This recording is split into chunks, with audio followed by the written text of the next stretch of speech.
Hello, everybody, and welcome to episode 7 of the Nomadic Fanatics podcast. Eric this week is out at the gathering on the beach in Texas and won't be co-hosting tonight because he would have to drive 20 miles into Corpus Christi in order to get any LTE signal so that he could join. Tonight's guest, who we are waiting for, is Mr. Phil Campbell. Whoa, hang on a minute. My screen needs fixing. There you go, that's better. How you doing? Hey, Phil. I was just telling everybody in the chat that Phil Campbell has actually been to Phil Campbell. I have. If you do a search, I think Phil Campbell, Alabama. Yeah, I think if you search for I'm with Phil BBC. No, I'll find it. I'm with Phil. There's like a BBC article of when we went in 2011. I can tell the story about that if anybody's interested in it. It's okay, really before you get there. Tell us who you are and what you're about. So obviously, my name's Phil Campbell. I have been into social media stuff for about 10 years. And you talk funny. Why do you talk funny? Me? Why do I talk funny? I don't talk funny. I talk normal. Like I talk the English language. Oh, that's right. You speak. No. So yeah, I'm based in England. One of 30 Phil Campbells that I'm actually friends with on Facebook, and there's probably about 295 in a Facebook group, which is very weird when you've got like 295 other Phil Campbells following you on Facebook. It's very difficult to be found. So I've been like a brand advocate for digital agencies for probably about 7 or 8 years. And I've been doing social stuff for about 10 years. And before that, I was a video blogger. And before that, I was a lowly computer operator. And now I'm just a jack of all trades, really. Back when computers had operators. Yeah, exactly. When when you had a room for the computer, when you had to load tapes on the things, and they span around a little bit, and then that was that. Yeah, I'm going to see if I can find you the link for the I'm with Phil, actually. I'm going to drop it in here. That was the convention that we went to, which was very, very weird story about that whole thing. But I found out in, I think it was 2007 that there was a town in Alabama called Phil Campbell. So like anybody would with a bucket list, it had to go on my bucket list and I had to go to Phil Campbell at some point. So we'll get on to that in a bit, I guess. Sounds good. So we have some questions already. Okay, cool. Hello, everybody. By the way, I've seen the show before, like the 6 or 7 sessions, but I've never been part of it.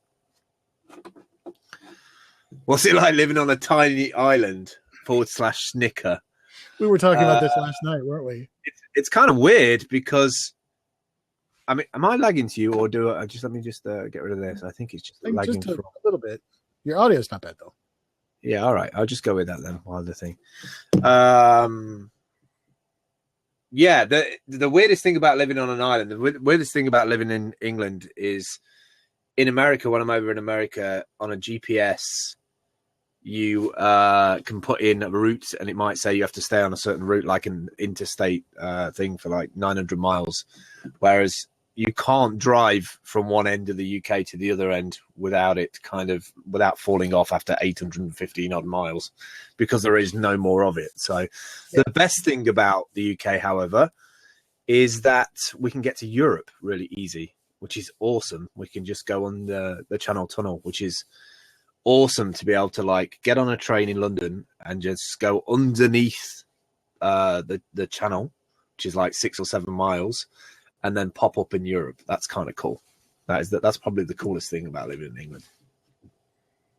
Yeah, we did a little pre-show interview thing last night. We got together and talked, and we figured out on Google Maps it's 868 miles from Land's End to the furthest north piece of Scotland you can drive to. Right. Yeah, I've never done that, actually. I would love to do it. There's so many places I haven't been to in the UK yet. It is kind of tiny. But I don't know. I kind of lived here long. The one thing I don't like about the UK is the weather. Our weather sucks. I've literally just had a month of rain, a month solid of rain, which just, it's enough to drive anybody spare. Like, there's probably a lot of people say, I would love to have some rain, but I can't deal with the rain. Too much of it. For years, I've had this kind of unspoken, well, it's going to be spoken in public now, but I've kind of had this unspoken thought that the reason that the Europeans came over and basically stomped the crap out of the Native Americans is that the Europeans spent hundreds and hundreds and hundreds of years, but thousands of years, developing society in these atrocious weather conditions, right. Loads of rain and just cold weather and just crappy weather. Meanwhile, the weather in the United States is pretty nice most places year round, until you get up into Minnesota and, the north of Maine. And so, like when it's reasonably sunny most of the year and hot in the summer and mild in the winter, maybe you don't have so much incentive to develop the railroad and the cannon. I think it's complete. I think the thing about weather now is completely changing with the, regardless of where you stand on the fence of like climate change and things like that. Like the weather systems of the world now are just crazy. Like I've literally never seen weather systems like we see now. Like they're just, I can't plan anything. I literally can't plan anything. I kind of see the world as survival now in terms of the next 4, 5, 10 years. I kind of like, when I get sunshine, I go I literally want to go and chase that sunshine down. I want to move somewhere where I can be there for 3 months or 6 months and then move on somewhere else where there's like more. Oh, I like that. We treat one put harp. Yeah, I'm not sure if we're going to jump into conspiracy theories, but yeah. Yeah, weather systems. I do suffer from sad disorder, I think. If I have too much grey, miserable, rainy weather, I just get really fed up. And I kind of like to be in the sunshine. It kind of activates me. Yeah, so that traveling thing is part of my plan over the next couple of years to come. Do you want me to answer this one? The paddy wagon. Is the RV lifestyle well accepted in the UK? Yeah, I think there's a huge movement of it's mainly caravan and camping clubs in the UK. So I would say there's probably 300 or 600 different caravan and camping sites. So it's probably less known about the RV culture and people who are RVers or digital nomads. I think we're starting to see more of that bubble up. Whereas like I think America in the last couple of years have really taken the lead in terms of like directories and portals. And obviously you got people like Eric, who's a YouTube blogger about RV lifestyles and the life and the living of it. And I think also like when you're a digital nomad, there's a certain kind of life that you want, kind of a minimalistic life. And I think you're starting to see a lot more people looking at that now. I think a lot more people are kind of scaling back. They got fed up of either renting or council tax, which we have in the UK, which you have to pay if you have a house in the UK. It's like a monthly bill, depending on the area where you live. So I think I don't know if it's well accepted, but I think a lot more people are looking at it. The tiny house culture is really taking off here. But the biggest problem you have in the UK, which is different to America, is the land ownership. And it's the thing that I've struggled with for probably about 3 or 4 years now, is land ownership is really difficult to get a decent piece of land at the right kind of price without, being indebted to somebody, be it farmer or farmer's land. There is ways to get land, and there's people always pushing for different bits of land in Wales and places like that for like eco projects. But yeah, I think it's on the rise. I think RV lifestyle is on the rise. You have to remember as well that RV life is predicated by the fuel that you consume and use in your vehicle. So our fuel is super expensive over here in terms of per liter versus gallon. So what is it? Something like 3 or 4 gallons. I'm not sure what it is. It's 3 or 4 gallons, isn't it? Something like that. Right? Yeah. And it's £1 something a liter here.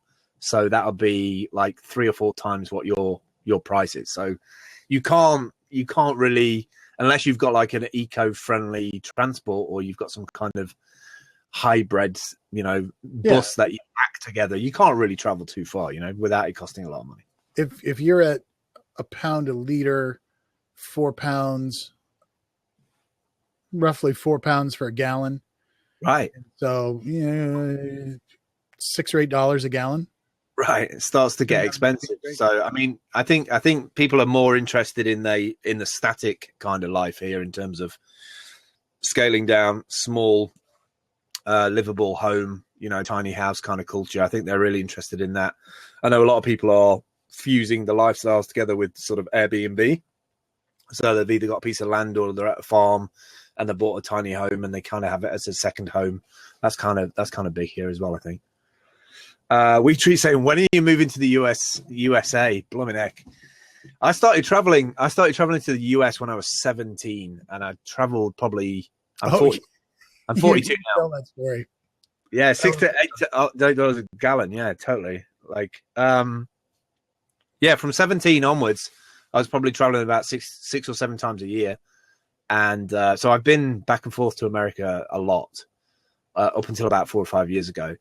And I would, like I say, that 3 or 6 month window to live in America in different places. I would love to go sort of Wyoming way and maybe a bit of time in Portland. And I liked Austin, but there's places around Austin. I like Boston as well, actually, because of the climate there is good for me.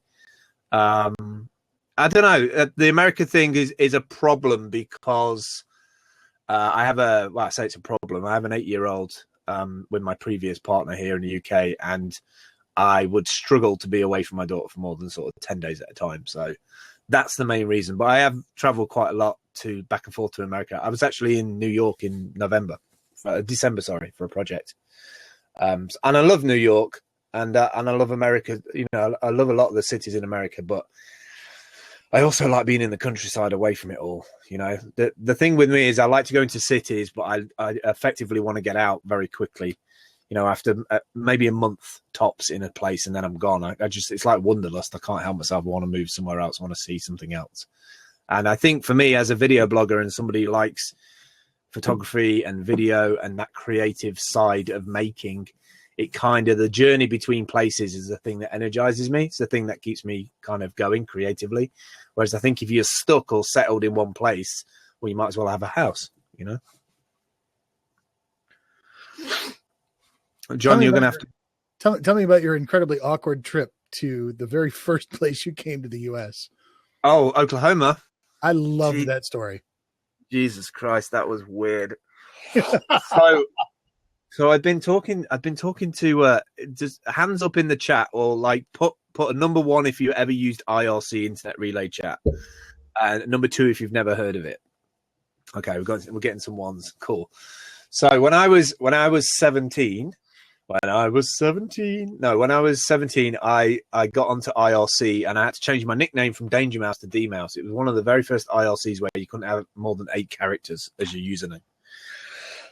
For people who've never heard of Internet Relay Chat, do a search for IRC Internet Relay Chat. You'll see it. And it's a place where you chatted online. You had a browser, you had FTP, and you had Internet Relay Chat. And I was on this group chatting to some people and got chatting to this girl. And I'm very young, and so I instantly thought I was in love with this girl because I've been talking to her all day long, every day, running back from work to talk to this girl, and traveled over to into Oklahoma.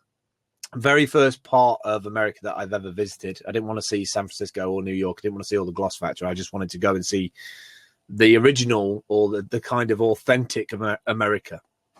I didn't realize that Oklahoma would be so bland and basic and not much there, but that's by the by. When you're 17, back in those days, just traveling there was like the other side of the world.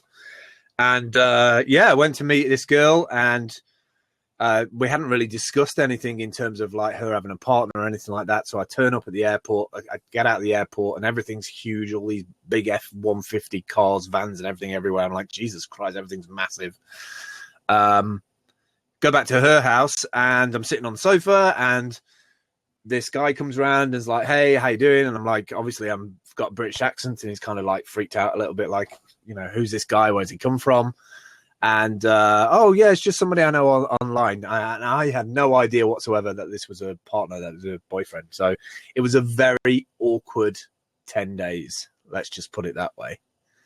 But that was the first time I went to America. The good side, the upside of that, was that because I did have a British accent, everybody down at the marble lab, where they kind of like put ice cream together on a big marble slab, like cold slab, and you can put jelly babies and all that kind of different stuff in it.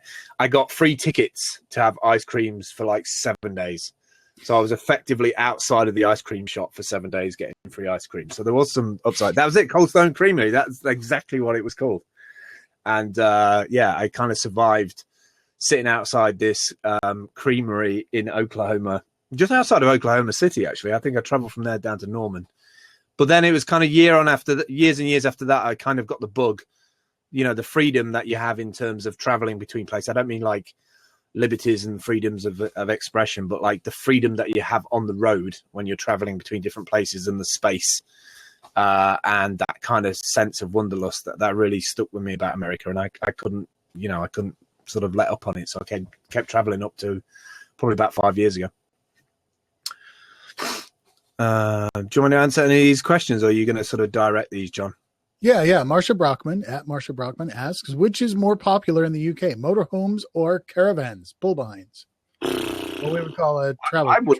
I wouldn't know, but I would say in the last couple of years of being at different sites, I would say the majority of thing I've seen is motorhomes. But I would say one of the things that I'm seeing even more is I'm starting to see a lot more people buy like stealth campers. So like Volkswagen T5s and just getaway vehicles for the weekend. And I think that's just a lot of people just getting away to different campsites around the country and just changing up their spaces. So that's what I've seen a lot more of in the last couple of years in the UK. That's something that I saw recently. I've got a picture on Instagram of somebody there. They were European, I think Finland, but okay. They bought and completely refinished the inside Volkswagen T6. Right. You know, Cummins diesel power. For the US audience, imagine the Volkswagen Vanagon. Imagine if the Volkswagen Vanagon that we got here that was so crappy and underpowered that Road and Track tested the 0 to 60 time of the Volkswagen Vanagon diesel Westphalia camper. It had a 0 to 60 time of 67 seconds. It was made it to 60 though. It's not wide enough. They ever tested. So imagine one of those if the Volkswagen Vanagon came in like the Ford trucks, the F-150, the F-250, the F-350. Imagine if you could get a Volkswagen Vanagon in an F-350 version. Sits up high, big tires, four-wheel drive, Cummins diesel power, go anywhere, do anything, and we can't get them here. So sad. That's where I guess, yeah, on the flip side of that, the things that we can't get is that I sort of grew up in the 80s watching kind of geeky, nerdy films where you had like these awesomely epic, like massive Winnebagos, you know, like, and even though they were terrible to probably drive, just the sheer size of them, you know, was like, oh my God, it'd be amazing to kind of do a road trip in that. I think there's a lot of sentiment. I think a lot of people have like I have certain sentimental things about having a big kind of like truck like that to go across somewhere, you know, like I would love to do it in Europe. I think the next things that you're going to see probably in the next 5 or 10 years is, especially if you look at places like Estonia. I don't know if people have looked into this because obviously it's Europe based rather than the US, but Estonia has got this massive electric charging grid network for electric vehicles. And I think there's a bunch of companies, Nissan, for a start, they're starting to roll out electric versions of vehicles. And, you know, we're starting to see more companies are doing delivery services or offering jobs to be able to do delivery services. And I think digital nomads, it's a perfect fit, really, if you're going between different places or you're stuck in a different place for a while, to be able to run around and kind of have an electric van, especially if you know you've got so many points all over to be able to charge. It's one of the big things here in the UK is that our main motorways our main motorway, which is the M1, which goes quite far up and down the country, that's got electric power charging probably every 30, 40 miles. And it's all kind of free at the moment. I think that's going to change the way that people move about. And quite a lot of people asks, why do you think no British travelers film the wonderful gardens you can visit, not to mention the famous landscapers? I don't know if that's true or not. I presume you've had a look on YouTube. Like I said, the biggest problem I think with, take Eric for instance, Nomadic Fanatic, I don't think we have a British version of Eric in terms of somebody who's actively, moving, driving different places like every day or every week in the UK.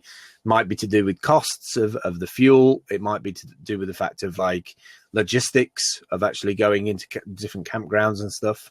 I think it'd be good because there is a lot of places in the UK that need to be covered and documented. I think that will come naturally. I think more companies who start to use social media and realize that it's not going away, the only way that people are going to be able to, get people to stay at their bed and breakfast place or their campsite is by using these tools to be able to promote their stuff, either be it Airbnb or whatever. So they're going to have to work with brand advocates. People like Eric, I see, is a brand advocate. He goes to a place, he films a video. People do a search for that place, looking for a route or somewhere to go on holiday or a vacational break. And they see the video, or somebody sees the video and goes, yeah, it looks nice.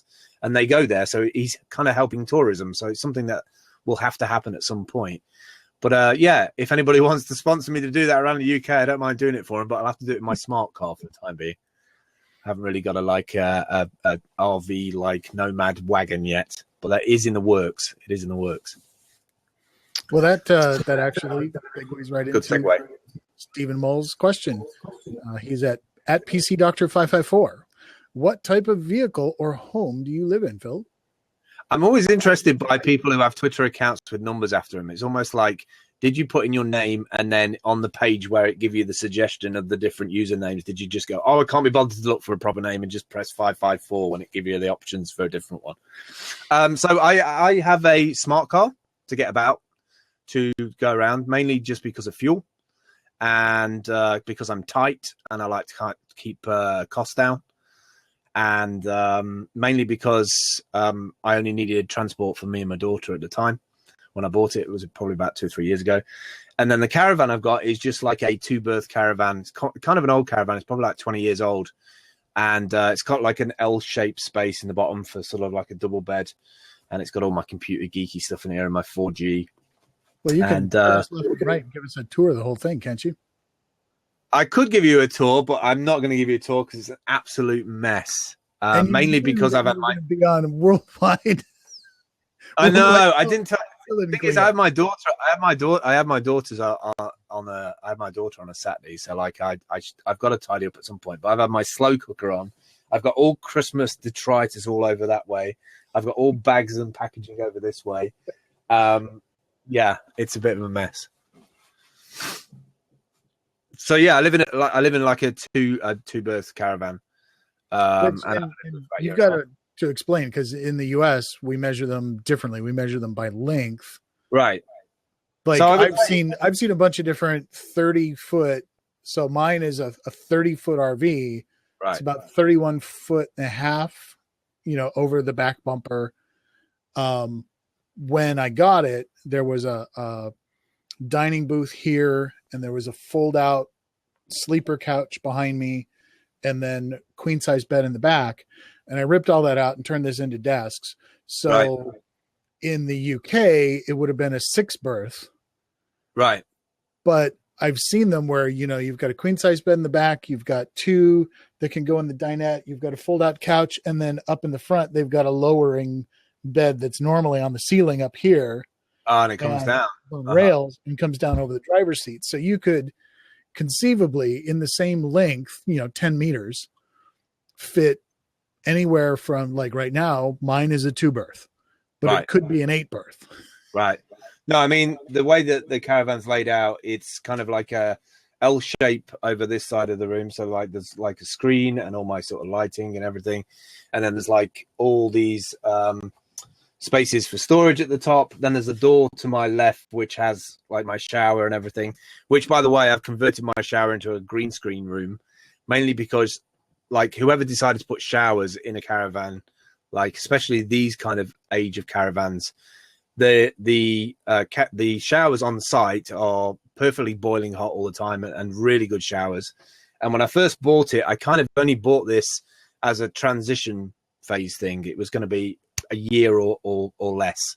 And what I wanted to do in this caravan was kind of put solar panels in and various bits and retrofit it with newer stuff. Mainly so that I learned how to do that stuff before I hit the road, but I didn't manage to hit the road last year. I had various things happening last year. But that's kind of the plan for this year and for next year, is to kind of get traveling, get on the road, buy a Volkswagen T5, sort of get rid of the Smart and upgrade to a new rig, if you like, to move on. But this has just been a halfway house. It's been great, but I didn't spend a lot of money on it. It was just somewhere cheaper to move to. I had a house and had various things happen. We hit the recession in the UK, which really hit us for six here in Europe. And I went from having, like a 3 or 4 bedroom house with like 3 floors with a converted loft space to basically having nothing and almost being homeless. And luckily, using social media, doing audio booze, doing bits of work remotely, I went to move to a city.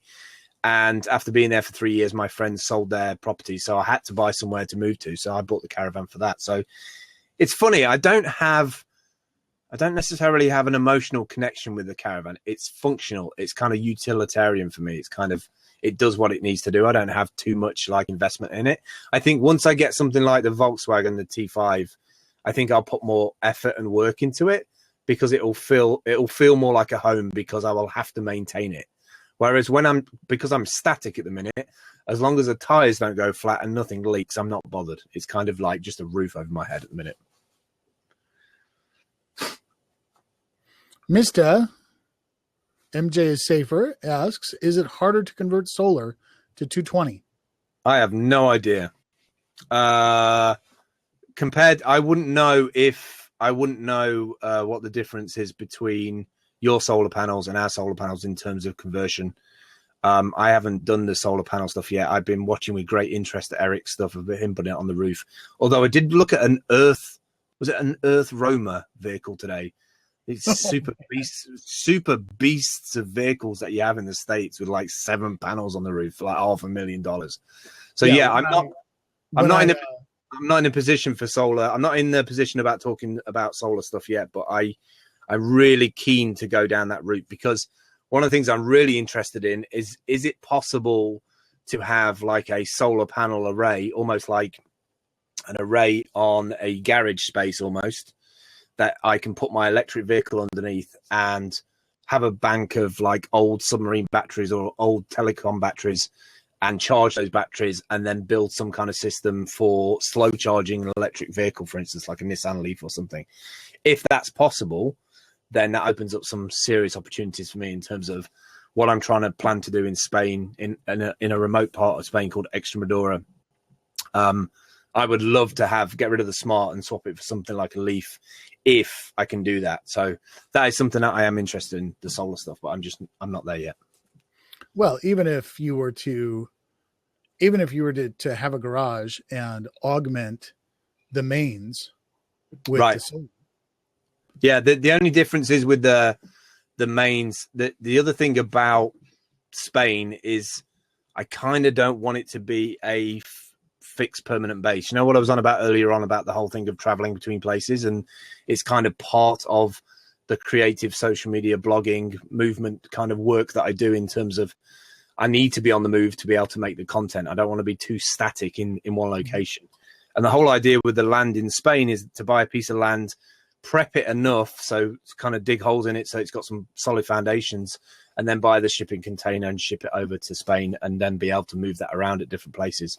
So I'm not going to rely too heavily on mains power, especially in somewhere remote like Extremadura, because it's going to be hard enough finding spring water. It's going to be really hard to kind of find a place that actually has a spring, let alone worry. I don't want to rely on power in somewhere that I have no idea. I have no idea of any of the history or legacy about Spanish power in terms of brownouts or power supply issues. You know, I've been used to it in the UK that I've had electricity supply all my life with no problem. But when you move to another country, especially somewhere remote, you don't know if you're going to get like, are you going to get 24 hours or are you only going to get 10 hours? So I kind of don't. I have it on good authority that in Spain they have electricity. No, I do know they have electricity in Spain, but in Extremadura, Extremadura 40. They have a 40% rate of unemployment from 18 to 24-year-olds. Like 40% of the population don't have jobs. Like the pieces of land that I'm talking about are 2 hectares, 5 hectares for like 10,000 euros, which is super, super cheap. And they normally come with olive groves and a well, and there may be power points that you can spur in from the previous sort of side of the land. But then there's all the logistics of dealing with the landowner and, you know, billing in terms of the electricity supply, all that sort of stuff. And I kind of I'm not interested in any of that stuff. I'm not a person who needs to have all that stuff. I would rather have something self-contained. And I think that's the appeal to RV life for some people. And that, especially for me, is you know, I'm 42 now, but in 5, 10, 15 years time, I want to live super minimal in terms of backpack, transport, everything. I kind of want to be self-contained, and I don't want to have to rely on, you know, power companies providing me with power. I just don't need that additional stress in my life. I'd rather have something where, you know, I can go somewhere for 2 months or 3 months and then move somewhere else. So that, and also like, it's an unknown for me. You can spend probably 5 or 10 years working out all that stuff. And I kind of want to enjoy the rest of my life rather than working out the details, you know? Yeah. Tire Smoke 66 says, look up Julian Eilett, ILETT. Look up his channel on YouTube for UK solar information. Awesome. Okay. I'll do a search for that now. Cool. Thanks, dude. Going Mobile USA at USA Going asks, is Cornwall a good place to winter, or are they unfriendly to RVs? Cornwall's a beautiful place, a beautiful part of the country in terms of surfing, beer, Cornish pasties. If you never had a Cornish pasty, it will blow your mind. I wouldn't, depending on if you're obviously going to hire an RV here. You're not going to stick it on a shipping container and bring it over in 30 days. You'd be better off with the RVs that we have here. I wouldn't recommend an American RV in Cornwall. I think you would have some serious problems because of the roads. There's very tight road systems in Cornwall, very oldie worldy. Like there's going to be places that you simply cannot get to with an RV, like on the coast. You just won't be able to get down certain roads and into certain towns. But Cornwall is beautiful, absolutely beautiful. Oh, I'm just picturing a Top Gear episode where sides coming off the van. It's a Top Gear USA episode where they take a Winnebago 45-foot tour over to England, and 3 of them, and all 3 of the Top Gear USA guys need to go from, you know, Edinburgh in Scotland to Bristol without damaging the coach. Yeah, I think it would be a bad idea. It'd be a horrendously bad idea, but hilarious to film and watch. Oh, it'd be hilarious. I just think it wouldn't last very long. I mean, there's certain towns, even just some of the main towns. I mean, you could drive around London, it won't be too bad, but even around some places in London, you know, roundabouts, you won't be able to swing it around a roundabout very easily. So yeah, I wouldn't recommend it. I would look at more stealth campers. I would look at more like a Volkswagen or something like that. And Wheatree has an awesome follow-up question. How would you be able to drive a Winnebago on those tiny lanes that we call cattle paths? You wouldn't be able to, but the most entertainment that you would have if you were live streaming that with a GoPro, I think you'd probably end up with just the chassis left rather than, and leave like the rest of the construction of the RV behind in the cattle path somewhere. And maybe some kind of like bridge that people can pass under or something. Some kind of American bridge that you've managed to erect by just driving down it.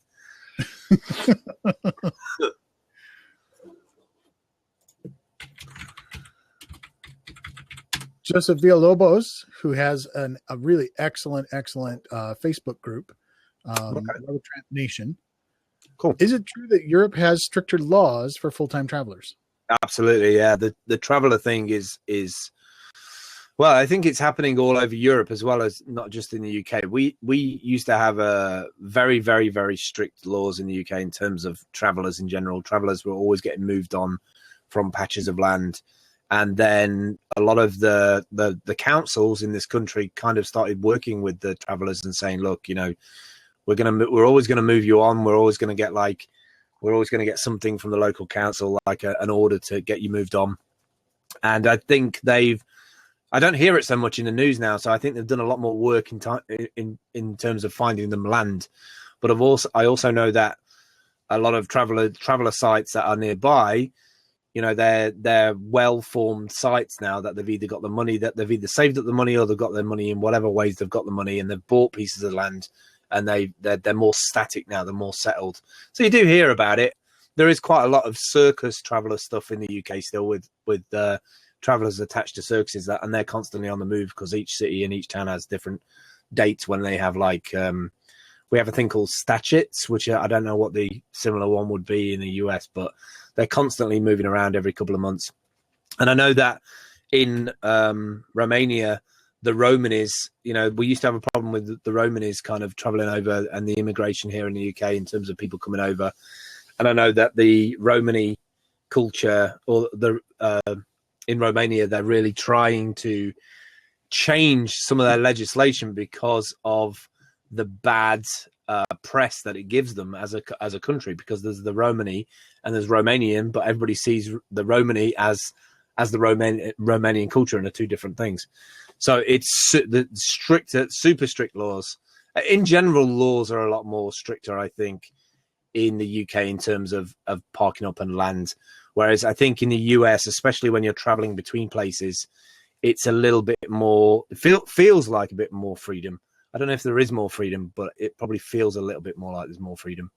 But no, you would probably have a shock coming over here in the UK and expecting to do certain things in an RV. People are pretty accommodating. I think people take longer to get to know people here in the UK in terms of, what it is you're doing and why you're doing it. I think there's kind of an empowerment thing in the US where, the whole freedom and democracy thing that you kind of brought up with, you kind of feel like you can jump in an RV and just travel around the States.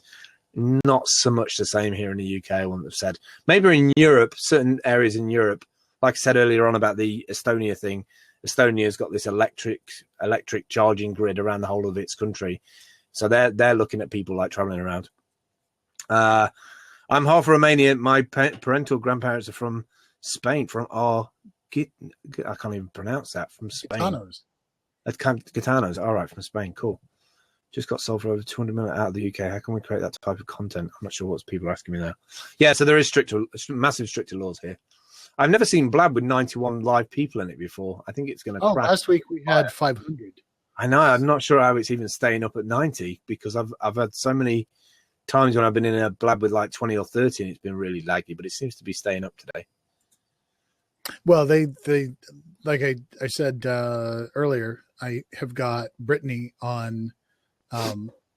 We've got a direct message. Got her on speed dial. Yeah. Nice. Yeah, and we were kind of expecting 500, but when I sent out the email notification this afternoon, I screwed up the link and sent it to an old Blab. So there's probably 500 people going to an empty room. But I did send out another about an hour ago now. I sent out a corrected link, and I've seen people starting to kind of trickle in as they as that particular message gets opened. Yeah, that's cool. That's cool. It's just good to see a bunch of people in here anyway. So far, 171 have opened it, and 101 have clicked the link in it. Oh, that's pretty good odds. Yeah, we've got 92 out of 101 that have clicked the link. That's pretty cool. Oh, God. Best Twitter handle ever. Trump for janitor was talking about Next Stop TV just got sold for 200 million out of the UK. How do you create that type of content? My take on it is that it's just, I think that as human beings, we discount a lot the effect of just blind luck. just blind luck.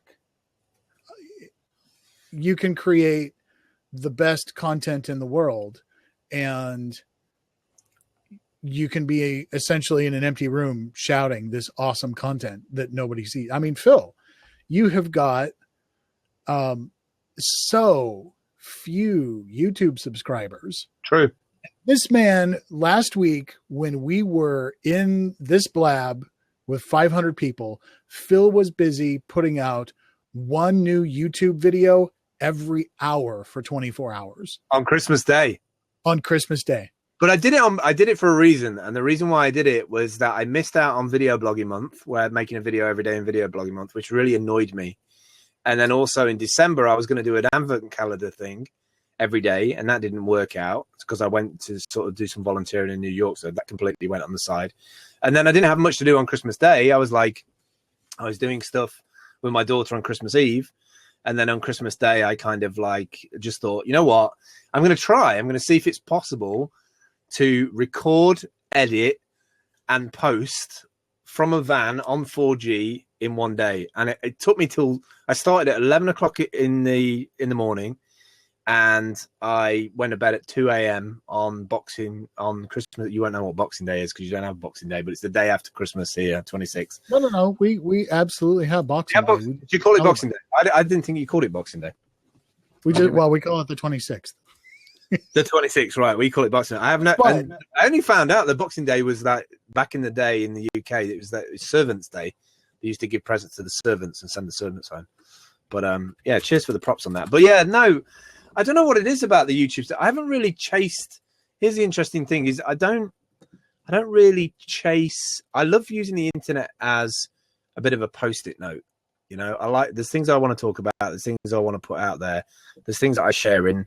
I've had some really weird successes on the internet. I sold a domain name to one of the founders of Twitter, Evan Williams, which was like my biggest claim to fame on the internet. And I don't know, I've always kind of wanted to have that YouTube channel with followers, but I've kind of, you know, if it meant that I kind of did it for the wrong reasons, I've always been a video blogger, I've always been a storyteller, but I kind of, you know, it's very difficult to sort of blur the lines between doing it for money and doing it for yourself, and, you know, always chasing that authenticity. And the problem with the internet, as everybody knows, is that, especially Eric, you know, it's really difficult to be completely authentic online all the time with yourself, because people can take things out of context. They can watch a piece of video from 1 month or 1 week or a year ago and blow it out of context. So it's very difficult. I don't think we have the mechanism to really truly have that like continued authentic conversation with each other via the internet. It's because it can all be remixed, right? Everything can be changed. So I kind of don't chase, you know, notoriety or celebrity, or expect, you know, YouTube or the websites, the internet to fund my lifestyle. I would love to have a situation where all I could do is all my creative projects and all my ideas and live off the internet in terms of money. But I do like to work as well. And sometimes that isn't digital stuff. It's manual stuff, you know, just to get myself fit. Otherwise I would just sit here and be a couch potato and have a lead in the back of my head like the Matrix, which I'd probably do. Actually, I've got to the point in my life where I'd probably do that. But yeah, I did 24 videos on Christmas Day, and I pulled it off. It was intense, to say the least. And Patrick, our co-host, says that you are number one on Blab tonight. I'm not sure what that means. Does it come with a prize? Do I need to smoke a cigar? Is that good? That's awesome. That's awesome. Yeah. So yeah, I've been working on a bunch of new things at the start of this year. I'm trying to build a little team up, and probably about 2 or 3 months ago, I kind of started this thing after fracturing my wrist by going roller skating. By the way, if you've ever roller skated as a kid, don't assume that 20 years later that you can roller skate, because it doesn't work out. And for a good month, I was sitting here with a cast on in my caravan, feeling sorry for myself, which is why I started Team Humble, which is kind of a Slack channel for people to hang out who might have mental health issues, or, you know, they're alone, or they just want somebody to talk to. And that was one of the reasons why I was feeling sorry for myself sitting in the caravan thinking, how can I use Blab to like chat with other people? And we ended up making a little group. And then we went off in December to New York to, help out at the soup kitchen and stuff. And that's kind of what I want to do for this year, That was something that just blew me away when we were talking last night. You were talking about how you got on a plane. So you drove, I imagine, down to London, and you got on a plane. Yeah. And you flew to New York to volunteer in a soup kitchen. Yeah, well, I did crazy. There weren't any soup kitchens in England that responded to you. And my joke answer last night was that I wound up not sharing it with you, but my joke answer was because it didn't occur to you to just simply show up and say, give me a ladle. They don't even do that. That's the thing. The thing is, they turn you away. No, it's not even that. It's not even that. Most of the places in the UK the soup kitchens are either in churches or in social places, what do you call them? Social housing. And all the social housing is electronic door locks. You can't get in. You simply just cannot get in. For the last 5 years, I've been sending emails early December, not like a few days before Christmas Day. And it's how I started video blogging. If you go, I've got a Vimeo channel and I've got videos on there that go like 8 years back.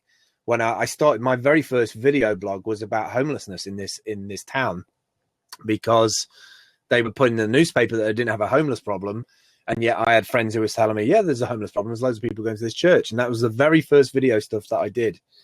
And I've always had that calmer side to me. Whenever I've had money, I've kind of always tried to share the wealth and be distributed with it. And at Christmas, I've always wanted to help out. I've always had time at Christmas. Can I have you say that again? Because there have been in my circle of friends on YouTube, there's been a huge discussion about that this week.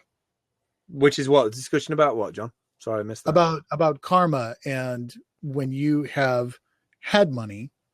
Yeah. I mean, most of when I sold the domain name, the me.dm, to Evan Williams at Twitter for like $50,000, the first thing I did is spent about $5,000 of that on Kickstarter. And yeah, it was a kind of little bit selfish in terms of various bits and pieces that I want. But I kind of feel like it's really difficult to describe to people, but that is probably the one thing that I think is missing the most from advocates and digital makers on the web, is that we don't spread the wealth around. Like if we want change to work in the world, you've got to get up and do this shit. You can't just be a keyboard warrior. You can't just be a Facebook warrior that clicks like and expect the world to just change or somebody else to do it. You have to actually take part. And if you haven't got time to take part, the best way to do it is to invest in other people who will actually go and do that work, will actually go out there in the world and make a bit of change. The whole reason why Team Humble raised $2,000 in a month was to send three people to America to go to the soup kitchens to help out. But we didn't do it because it was like getting on a plane, spending the money to go on the plane. It was making a point that I would blog about it in the UK and say, why does it take me to fly 3,500 kilometers or whatever it was to, New York City? Because I did a search for volunteering, for homeless projects, and found this amazing New York site where they had like a calendar booking, and I could book like the team and give the team name and get us over. Why doesn't that exist in my own country? So it's I mix it up a little bit, be quite disruptive. Although I'm a connector, I'm very much a disruptor as well. If I see something that's awesome and we're not doing it, I have to say why we're not doing it. It's simple. Like, you can use technology to bring that social activism to the local level. So just me blogging about it in the UK will hopefully it will get back somewhere, and people will be like, well, why don't we do it in the UK? And, theirs is just a piece of software. So I found that whenever, and that follows you, like, why is it that, that guy that we all know in the local pub who's been sitting in that pub for the last 10 years and everybody knows him, the bar staff know him, they know when he's had too much whiskey, they know when he's had too much beer. That guy knows everybody. He knows everybody from word of mouth. He knows everything that goes on in that town. That's no different online, and that stuff follows you.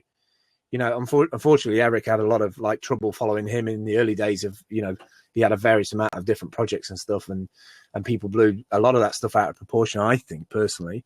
But online, it's not just about acquisition of wealth by putting content up and getting paid by YouTube for it. It should be distributed. And I think if you had a group of 50 or 100 people and everybody was like a membership, like a Patreon thing, and they could see the outcome, if people could see the outcome of investing in that person, and then the authenticity of actually doing that work and the knock-on effect of that work, that message through the internet is distributed en masse via a group of other people. That's so much better than listening to these politicians who just tell us curated stuff that we think we want to hear. We have the tools now to be able to get stuff done and be able to quantify the impact that that's had. So why isn't there we don't have something that every month I can see a person's done that work or has fixed the roads or has fixed that? Not this wishy-washy world that we live in of like media snippets. You know, so invest in the people who are actually getting this shit done, the ones who are hitting the road, getting out there, actually doing the jobs, being quite disruptive. But then you have to decide that somebody just said red tape. Well, in that case, then we need to invest in different colored tape. And we also need to take off those rose tinted glasses because, you know, money, unfortunately, like is always gone in the hands of the people who do the worst things with it. So like if you remove money out of the equation and you actually just talk about value in the 21st century, like what is the value of us having this video chat now? What is the value of people conversing with each other? Well, we're doing something already that other places, other countries are trying to shut down, and that is us being able to converse with each other, inspire each other to be able to take control of our lives and inspire other people to do something different, you know? I lived in the barter economy for 4 years. I'm glad you brought that up, Wheatree. I worked as a brand advocate for Nokia for 4 years before iPhone came along and destroyed everything that Nokia had ever built. And it was great because I never needed any money.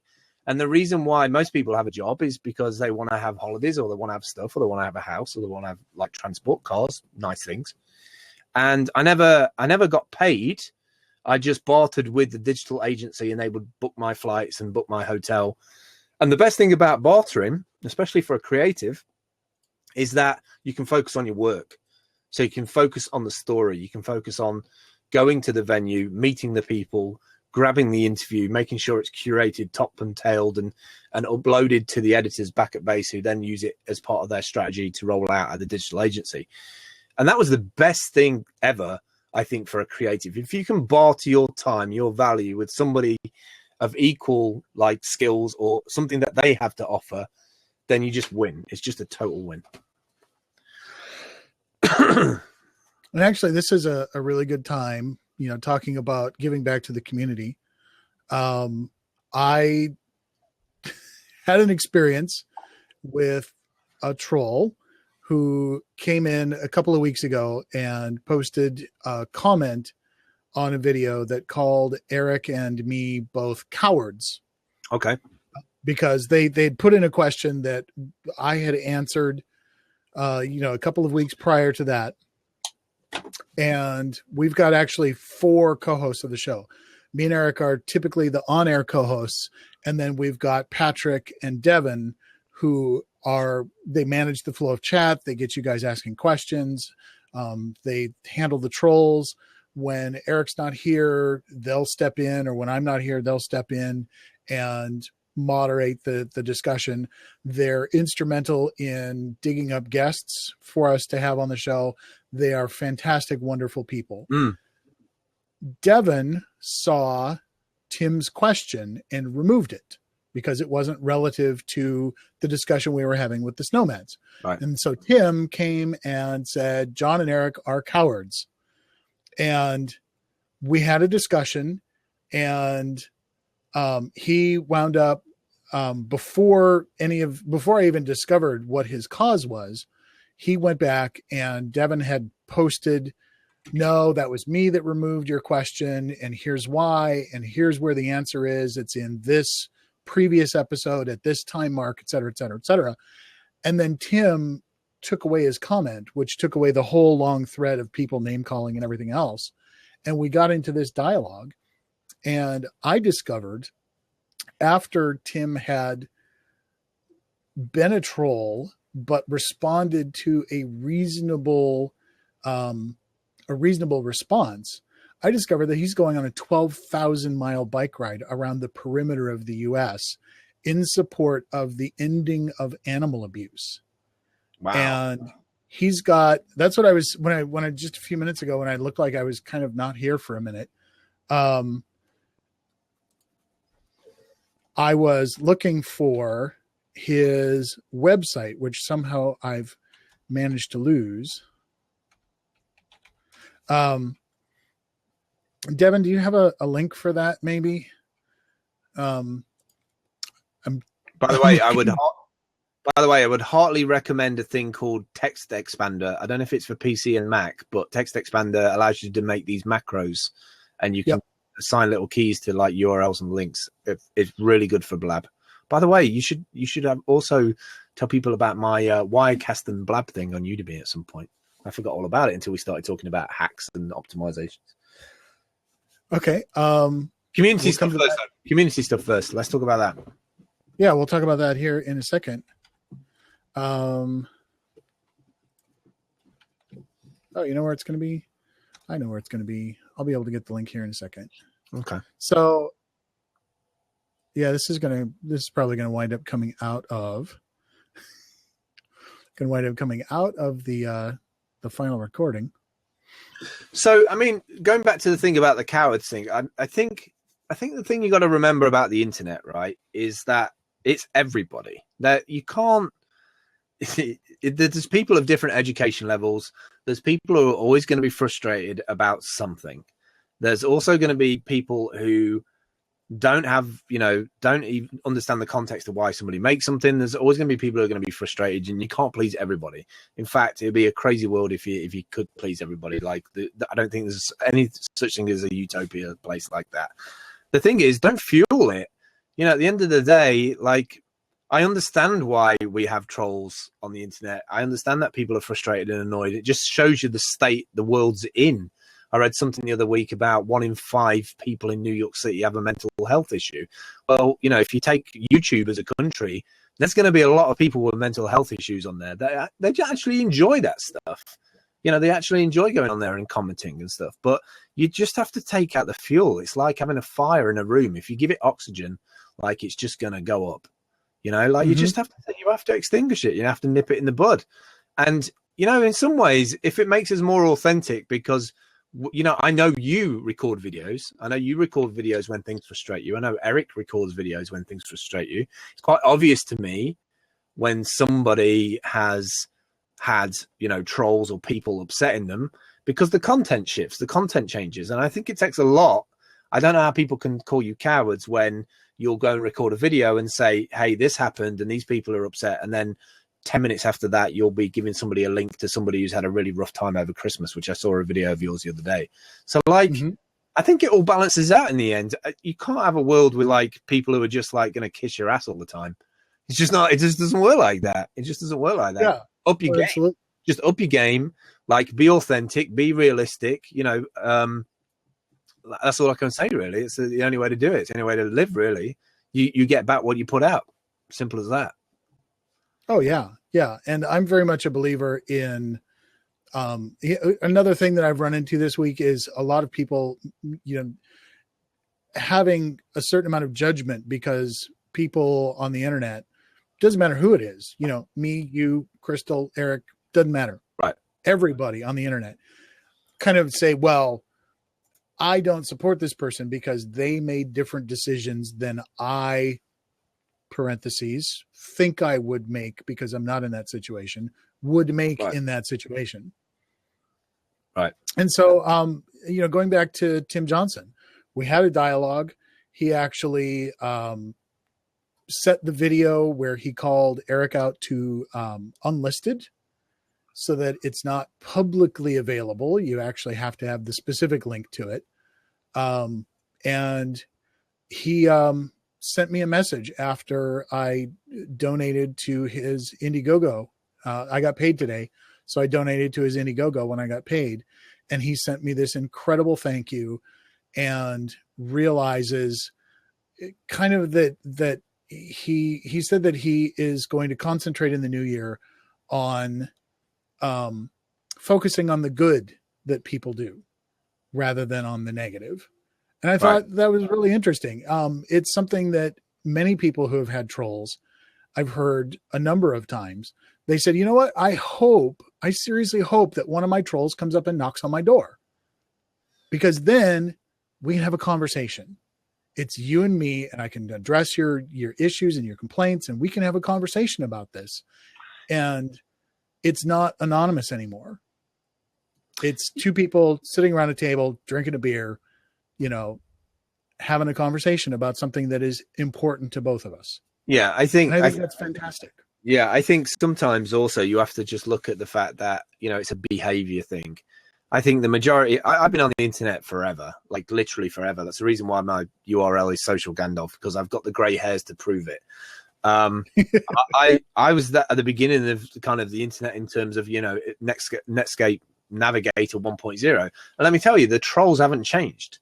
The trolls haven't, the method of like people being annoyed about stuff hasn't changed. Is that it's easy for some people to get a kick out of it. It's easy to get a kick out of like just being able to kind of splurge. And it just shows me the amount of frustration and upset people have in the world, about stuff.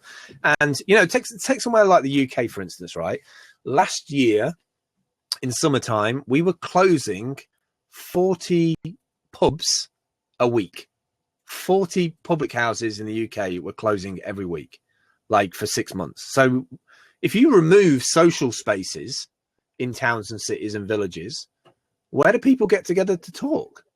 And so there, if you remove the ability to talk to each other, then you instantly just assume via news media and the way that people treat each other, or the Facebook generation. There is people who don't know about the internet. All they know about is Facebook or YouTube.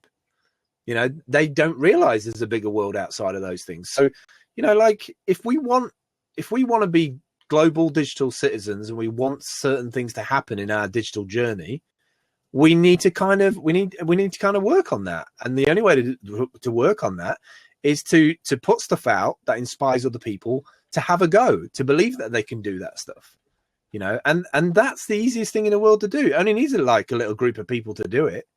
Like we've kind of proved that with the Team Humble stuff. We got a group of like 5 or 6 people together from totally different backgrounds, some sort of 18 to like up to my age of 42 and people in between, from different backgrounds with like different problems, mental health problems. We had somebody on our trip who had sort of panic attacks that I didn't expect that would happen. We didn't even know about that so much. And was, that was kind of difficult to deal with, because we were going to do a volunteering thing with somebody else. And it was kind of, actually, the problems that we're going to try and help by feeding pensioners at this like place in Harlem, we've already got problems in our team, in terms of like mental health and issues. So it's like, it's just, it's actually just being able to step outside of yourself for a bit and go, maybe I have got an hour to do something else for somebody else or help somebody else.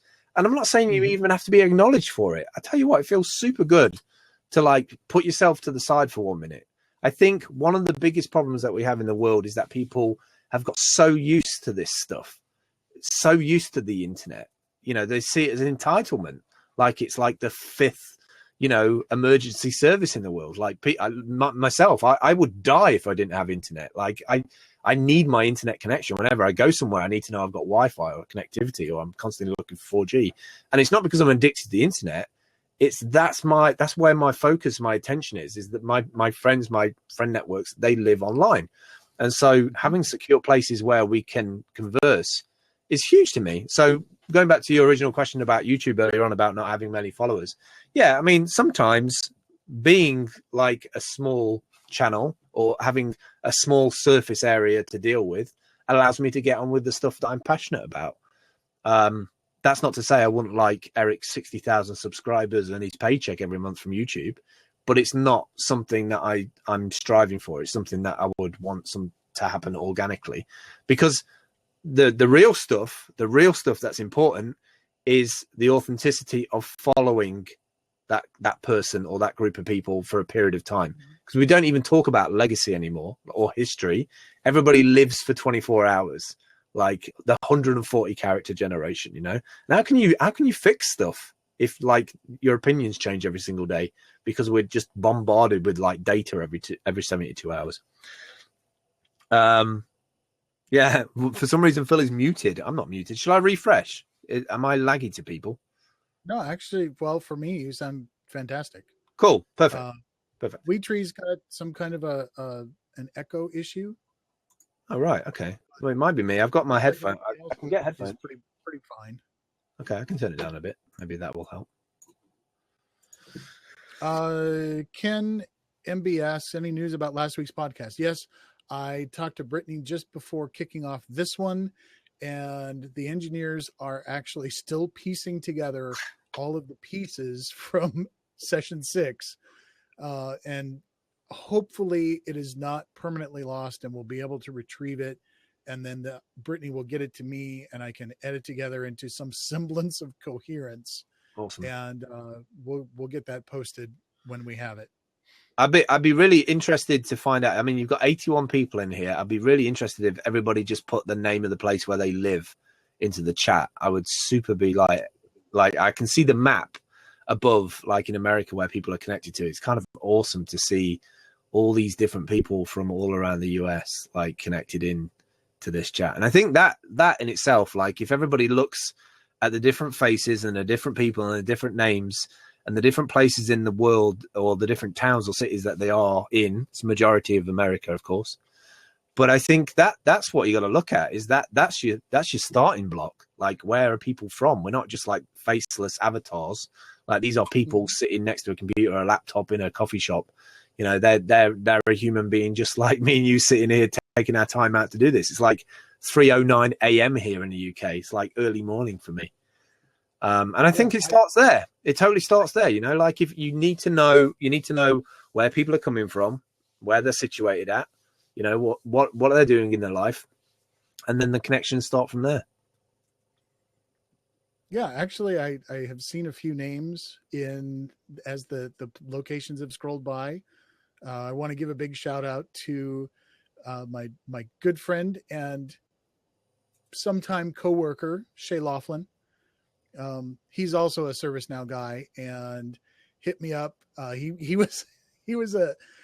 followed Eric on YouTube for a long time and was like, "What is this whole podcast thing about? And who's this YRV guy?" And he showed up and he watched one of the episodes. He's like, "Oh my God, I know that guy." That's always good. That's always good. We worked together for like 2 years off and on. Yeah, no, that's always good when somebody like watches you for the first time on, and that's another thing that's really disruptive about Blab actually is that you can share it to Twitter and Facebook, and people on Facebook will click a link and come out of Facebook for the first time and be like, "What is this?" and then be addicted to Blab like for weeks on end. I remember the first day I was on Blab, I was on it for 7 hours. It was crazy, like literally 7 hours of my day just gone. Friend Eli turned me on to Blab, and we'd been doing RV Hangouts on Google Hangouts on Air, which are just incredibly difficult to manage because you've got the chat inside the Hangout, and then you have to have a second window open with the Hangout on Air that's being streamed to YouTube, and that window has to be muted. Right. And then you have to organize the windows so that you can see both chats and see the people on camera, and it's just it's a nightmare to manage. It's got to be easy. It's got to be easy. Yeah, otherwise, this platform, you know, huge shout out to the Blab team. They have created a platform that is so easy to bring people together for stuff like this. Yeah, it's just amazing. I also want to put another one in the chat because I've got to give a hat tip to these guys. I've been using Appear.in as well, which is like a little video chat. We used last night. It was really awesome. Amazing for video chatting. And it's just like one click for people who've got friends and family who you're still having that conversation about Skype, and they're like, "Oh, I don't know what Skype is, or I don't know how to use video chat." Please do go and check out Appear.in. They're a great company from Europe, and I'm not bigging them up because I'm an advocate for them. I love the fact that whenever anybody makes a web app that is useful, I have to like tell people about it. And that is so easy. It's just so easy to do video. I would describe it as, because all of the Blabs are public and anybody can come in and just come over in the chat, hang out. You can lock the seat so they can't come into the video, but they can watch what you're doing. And Appear.in is like a private blab. Right. It's fantastic. It really is very good, and you can do some really cool stuff with it. I'm not going to talk about appearing too much because obviously we're on Blab, but like I love the fact that we have these tools now. It's a different tool for a different use case. Right. Exactly. So Joseph Villalobos again asks, I have a question for both of you. I've got a tablet and I'm going to start my van dwelling YouTube channel. Can you recommend a video editing app that works on tablets? Yeah, which tablet is it? Is it like a Android tablet or is it iOS tablet? What do you know what the operating system is for that tablet? That'll be the crucial question that I have. So it's an Android tablet. I would have a look at things like Pinnacle or Sony Vegas or anything like those. They will have a version for Android. If not, there will be some kind of open source one.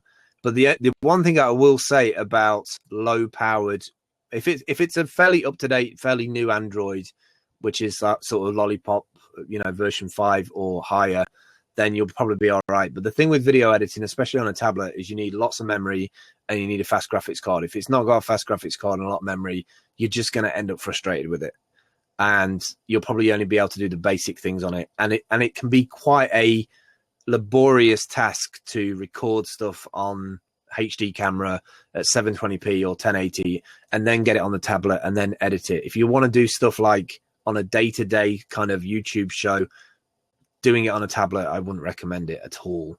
I would only use something like a tablet if maybe you're recording the video content on the tablet and then using editing software on the tablet to then sort of stitch it together. It might be only the thing that you're able to do, or the budget that you've got for doing video editing. And I have an interest in this area as well. So I would say get the most powered iPad tablet that you can get. I mean, there's the iPad Pro. You probably hate Apple for whatever reason, but they do have kind of the fastest graphics cards, and they're really good in terms of the IPS screens. And I've never found an Android system yet that works as efficient as that. That's the truth. I don't want to go onto a fangirl thing of one over the other, but I've just found that over the last probably 10 years, switching to Apple iOS has made me more productive and less of an admin. But if you have to do it, find something that is like a memory card reader that works with Android. So maybe ask out a local shop, and something that you can take that SD card out of your camera if you're doing SD cards and put it into the Android phone at the bottom, so you can import that stuff in. That will probably be your fastest way of working on the road, I would say. Yeah. One of my first purchases when I got on the road was Surface Pro 3, which, somewhat more expensive than an iPad, right? But it's a Core i5 laptop that has a form factor that makes sense, where they put all the guts of the laptop behind the screen where it's always belonged, right? And now you don't have this big thick brick underneath the keyboard. It's all behind the screen, and it's only a quarter of an inch thick or something, and it's not the greatest video editing platform. I wound up, whenever I'm stationary, if I'm mobile, I will edit on I'll edit on the Surface Pro, and it's fine. It just takes a very long time to render. Like a 15-minute video will take over an hour to render. And if I'm stationary and plugged in, I have still got my old desktop PC, which is really, it's quite small. It's 8 inches by 9 inches by 15 inches. It's like the size of a large shoebox. And Reddit has got, in the subreddit PC Master Race, some really excellent builds, and you can do a decent video editing PC. It's going to require AC to run, but you can do a decent video editing PC for about $400. Right. And it'll be marketed in that group as the next gen console killer, because it's $400, so it's $50 more expensive than an Xbox One, and blows it away in terms of performance. Yeah, another way that you could go, and it's a way that I'm going to be looking into, like in 2016, is I don't know if you've heard of the Raspberry Pis, but the Raspberry Pis are a super cheap little computer, especially the Raspberry Pi 2. And one of the ways that I'm thinking of going about it, because I get 4G signal quite a lot of places here, and that will be my kind of thing wherever I move to. I've got to make sure I'm going to have like a high speed anywhere over sort of 30, 40 meg up and down. Using a Raspberry Pi 2 to connect to an online web service, a cloud service. You can find some great cloud editors now where you can actually upload that content into the cloud, edit it kind of in an in-browser situation, and therefore you don't really need a supercomputer to do it. You just, a basic computer like the Raspberry Pi 2, you could probably run that off solar as well. And then you could just connect to that web server, edit it all in the browser, all the encoding and exporting, everything happens in the cloud. You get a copy of it. You might even find a really nifty way to be able to export that straight into YouTube. So that's something that I'm looking at this year, because I want to make an optimized, super cheap priced piece of kit to be able to do that stuff. But I like I say, I like the iPad for if I have to do editing on the go, then the iPad would be the way to go, like an Air 2 or the Pro would be the way I would do it. Or like you say, some of these laptops now are super cheap. The way I do it now at the moment is on my iMac, but because it's all in one, it's just like one plug. That's what I love about the iMac. I can just stick it in a box and off I go. Cade Restivo at RandomBrick15. Eventually, I want to become a full-timer. What are some good ways to make money other than a YouTube paycheck? Yeah, YouTube paycheck, not something you can count on. Right. I think you have to look at it from a multifaceted approach. Like having digital assets online is kind of super huge. I've just started transitioning to just being full-time online to try and live sustainably online. I don't need a lot. I've kind of removed and optimized everything over the last year after I kind of lost the house from the recession and going from like a £40,000 a year job to next to nothing. I kind of stripped back and optimized. And being a geek, I kind of loved it doing it, but it's been very difficult. And I've started doing Udemy courses for Udemy training, which I think is definitely a big thing. If you've got some knowledge and skill and some talent, and you can do screencasts and you can make like talking head videos, I think you can do very well there. I did a couple of courses for free and got a couple of thousand people on board. A lot of that is probably, I would say 50 or 60% of that is robots just downloading the course. There's a lot of piracy there. So don't expect to not lose your course, because anytime you digitize anything, it will go. But I think if you regularly put good stuff out and you price it accordingly and don't rely on it, I think you brought up the point there, John, like don't rely on one income stream, because at any point, any of those can change. I've just started working on a project called Nomad Pictures, which is not ready yet. It's not completely ready to go for prime time. But the idea with that is it's like a free site for pictures and cinemagraphs, which I'm going to be working on for the next 3 months, get that up to like 5,000, 10,000 photos that bloggers can use free of charge on their blogs. And you can put AdSense on that. You can make a little bit of money from that.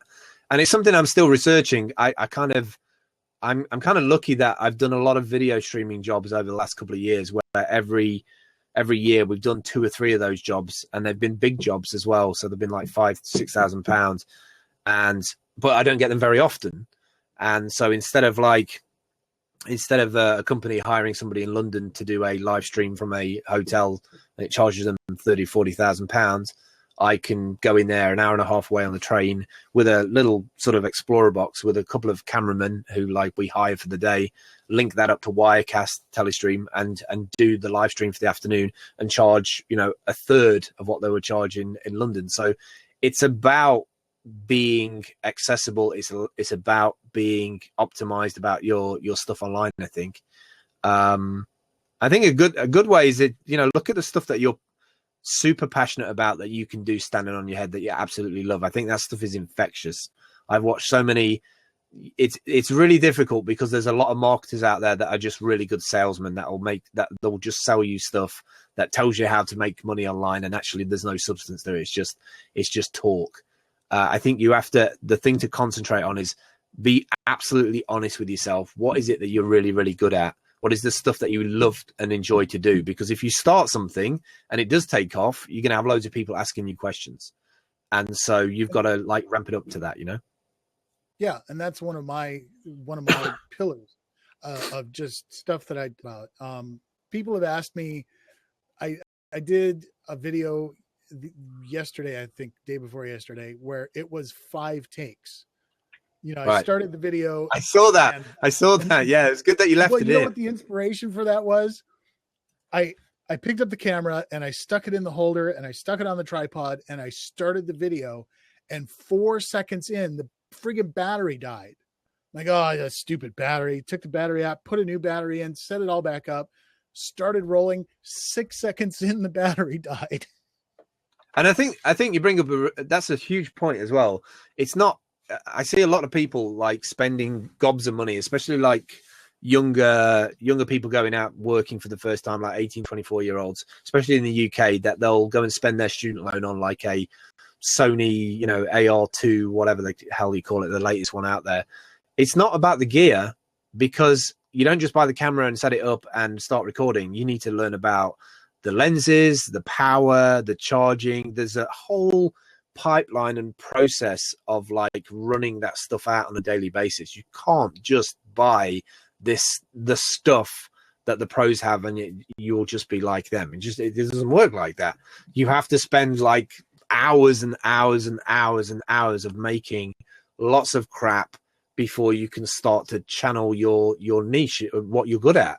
And like I say, that's the reason why you need that passion part of you, because if you don't have that passion, you won't enjoy it. And then it's like a job, and then you might as well just work a manual job rather than actually, try and live off your online digital stuff. Oh, absolutely. Absolutely. One of the things in the entrepreneurial world is anytime you start like an actual real business, it's going to be 1,000 days before that will become self-supporting for you. Right. So, and you go back and you look at Eric's videos, from 2 years ago when he first started, and they're horrible. They're awful. Go back and look at my stuff from December 2014, my Merry Christmas video and my Happy New Year video. And they're freaking atrocious. They're awful. My first night on the road is an embarrassment.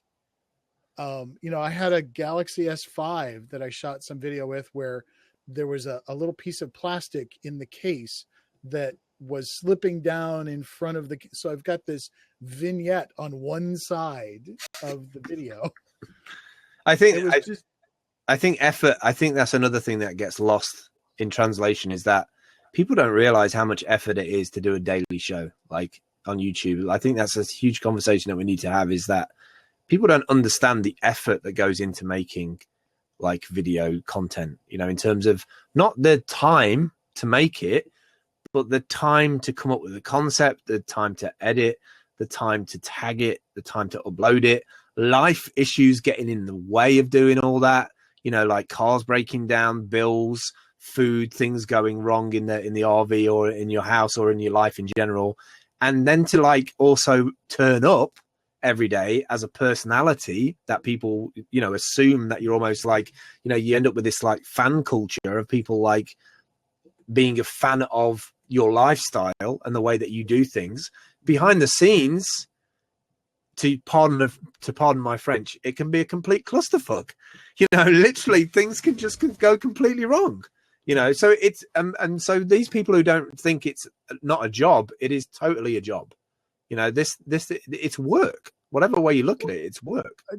Another of my favorite are the people that think that, I've met a lot of my viewers, and universally, I've had the experience where I don't really know them at all, but they've watched tens of hours of my life, 5 minutes at a time. And I've got a friend who's taking a 3-week trip around the US. It's going to be him and his wife and the daughter, and they're getting in a car and they're driving and they're going to her grandmother's house, and they're going to meet a bunch of people from Blab and from Google Plus. But he is not as easygoing, I guess, as I am. He's got more neuroses wrapped up around anxiety. Yeah, no, I understand. And so for me, I show up in Houston and Sergeant Nomadic is there, and he's meeting somebody who's an old friend of his through YouTube.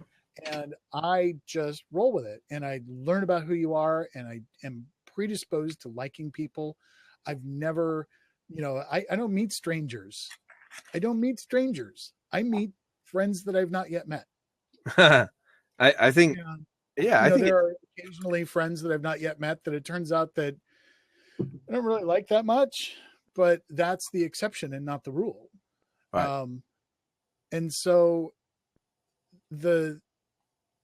we've got this technology that kind of, you were talking about people, the sort of fan effect. And right. It's like people start to think that they really know who you are based on a heavily edited 5-minute snippet of your life from every few days. And right. and I'm a person, I like to every few years pretty much reinvent myself. I like that danger and that risk of having a 12-year career with the city and county and going, you know what? I don't want to die in this office chair. I'm out of here. And working without a safety net. It was one of the relationship that I had while I was on the road. That was one of the issues that we had, is that I'm perfectly comfortable working without a safety net. I know that I am diversified enough and I'm skilled in enough things that when it all goes sideways and my 6-month contract ends in 4 months, and then I spend 4 months looking for another job, I got this. I'm not afraid of that. And right. when you get out on the road, somebody was talking about the possibility, most of and this goes back to a little snippet in my 5-take video where I was like, 15 years is 15 times as long. And I had so many questions about this. It's 15 times as long as it takes you to learn a skill that can get you out on the road. And right. everybody, all these questions popped up in emails and in private messages and in comments and any possible way you could get a hold of me. Oh my God, what is that skill? It's not a skill. It's every skill.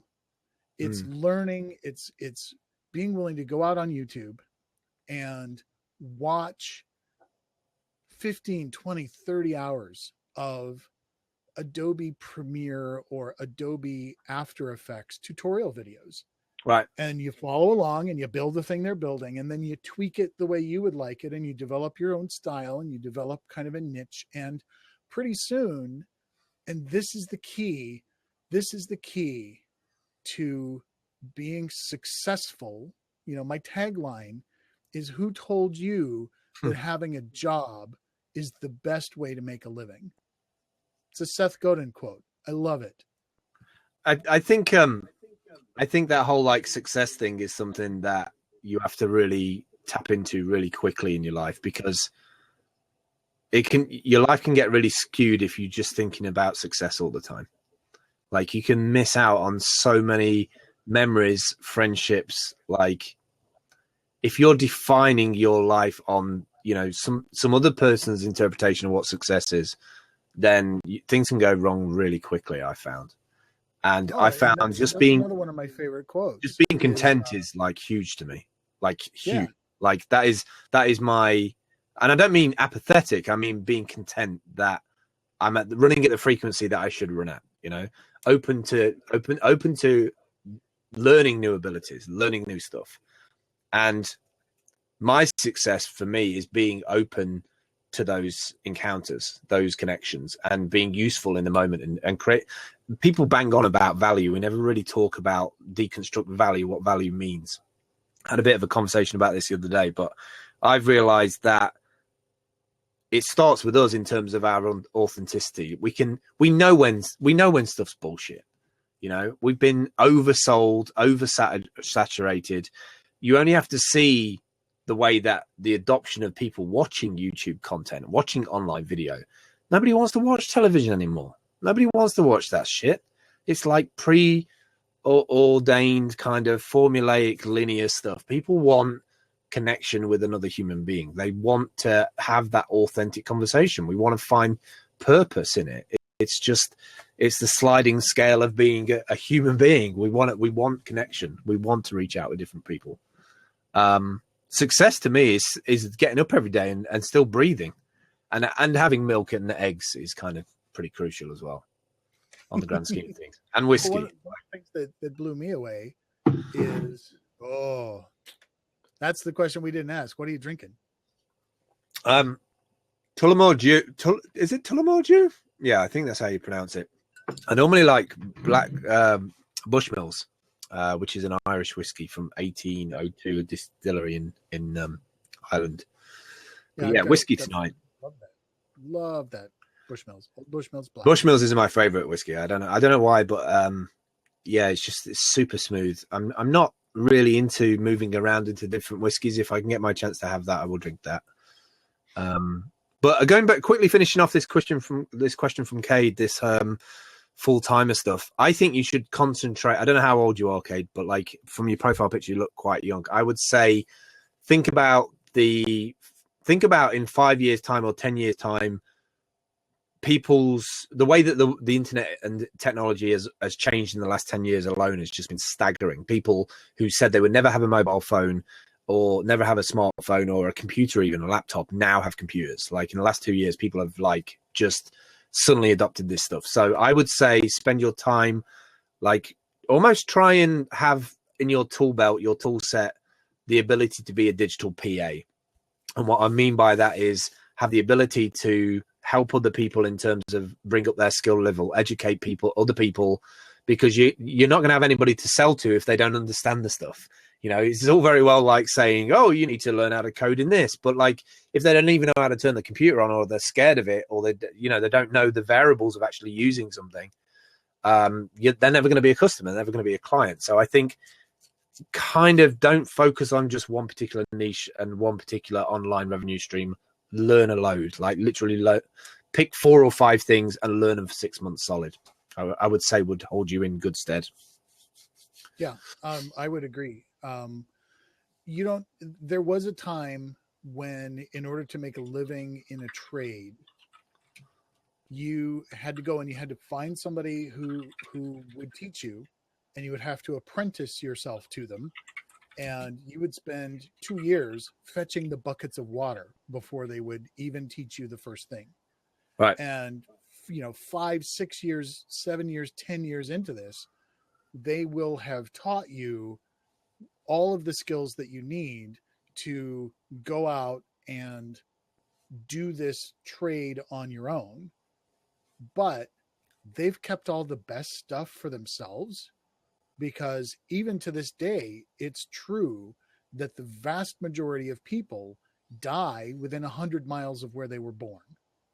And so in a time period when everybody's being apprenticed to learn a trade or a skill, whether that's, being a blacksmith or being an accountant, Right. Your mentor is going to keep all the best stuff for himself, because he's going to cut you loose and you're going to go hang out your shingle and be a lawyer or be a, whatever it is that you're going to be. And now you're his competition. Right. We've moved on to a period, and people are putting links in the chat. We've moved on to a period where there are experts in the field that are putting their knowledge out on YouTube for free. There are people that share tips and techniques and benefits, like Benny at Fluent in 3 months. You want a nomadic life. You don't know what that's going to look like. You are currently a firefighter and you're looking at it's 15 years before you can retire. Guess what? You speak English. Right. Go check Benny out at Fluent in 3 months and go learn any language from Southeast Asia or Africa or just about anywhere in the world. Go become passingly familiar in Brazilian Portuguese or Argentine Spanish or Vietnamese or Indonesian, or take your freaking pick, Mm. and then go get a passport, go do some due diligence, go to that country and teach English for a year. Right. Congratulations. Backpack, laptop, willingness to learn. The key is becoming a relative expert. You don't have to be the best anymore. You just got to be better than the people that want to learn. Another thing, yeah, I think that's huge. Like, people bang on about the word hustle, but like, it's just work and it's just effort. And I think a lot of people fail at that first thing. It's kind of, yeah, but I kind of don't want to put the investment of time in because, you know, I'm worried about how much, what kind of return I'm going to get. You know, how much I've got the whole channel to myself. He's disappeared. Is it me who's gone, or is he gone? Am I here still? We've lost somebody. Yarvi has died. John died. I have the whole channel to myself. What should we talk about? Another thing that I was going to talk about is Estonia. I know this is a really weird thing to bring up, but Estonia is the first country in the world now that offers e-residency. So you can actually apply to be a resident of the country as an electronic resident. So you can set up a business in Estonia, and that country knows that they're going to be traveling around from different places. And they're worried about losing some of their serious talent from one place to another place. So they're offering this e-residency so that you'll set up business and be in that country. I kind of freestyled there, John, because I knew you'd be back. Yeah, I saw it. I refreshed and it logged me out. So I put a few links in there. There's a really interesting one from a guy that I follow called levels.io, who's a digital nomad who builds loads of nomad services. Actually, if you look into him, he's a great guy. He basically last year set himself a challenge of building a new startup every month, like a small startup, but like actually launching something every month. And I'm in their #nomads Slack group, which has 10,000 users in there. And it's incredible because they have a channel for each country. And when you arrive in that country, you can get in touch with these people in this Slack channel and ask them where the best co-working is, or ask them where the best, best place to stay is. And I think that's going to be something that happens in the next couple of years, is that digital nomads, people who live very minimal, people who work online, I think we're going to start joining together. We're going to have to start joining together and helping each other out in a democratic way, no matter where we live in the world, in terms of either the barter economy. Money's kind of gone down the toilet. We're starting to see a lot more cryptocurrencies happening. So, you've got to ask yourself how are you going to get paid, and what you're going to get paid in is going to be a huge one in the next 5 years. So I'll give you an example. I used Fiverr in 2011. I used Fiverr.com, and a lot of people would say, yeah, but $5 is nothing. Well, in the UK, minimum wage is about £3. So it's about the same. And as an example, as a test, I did Fiverr from January the 1st till March 2011 and made $2,000.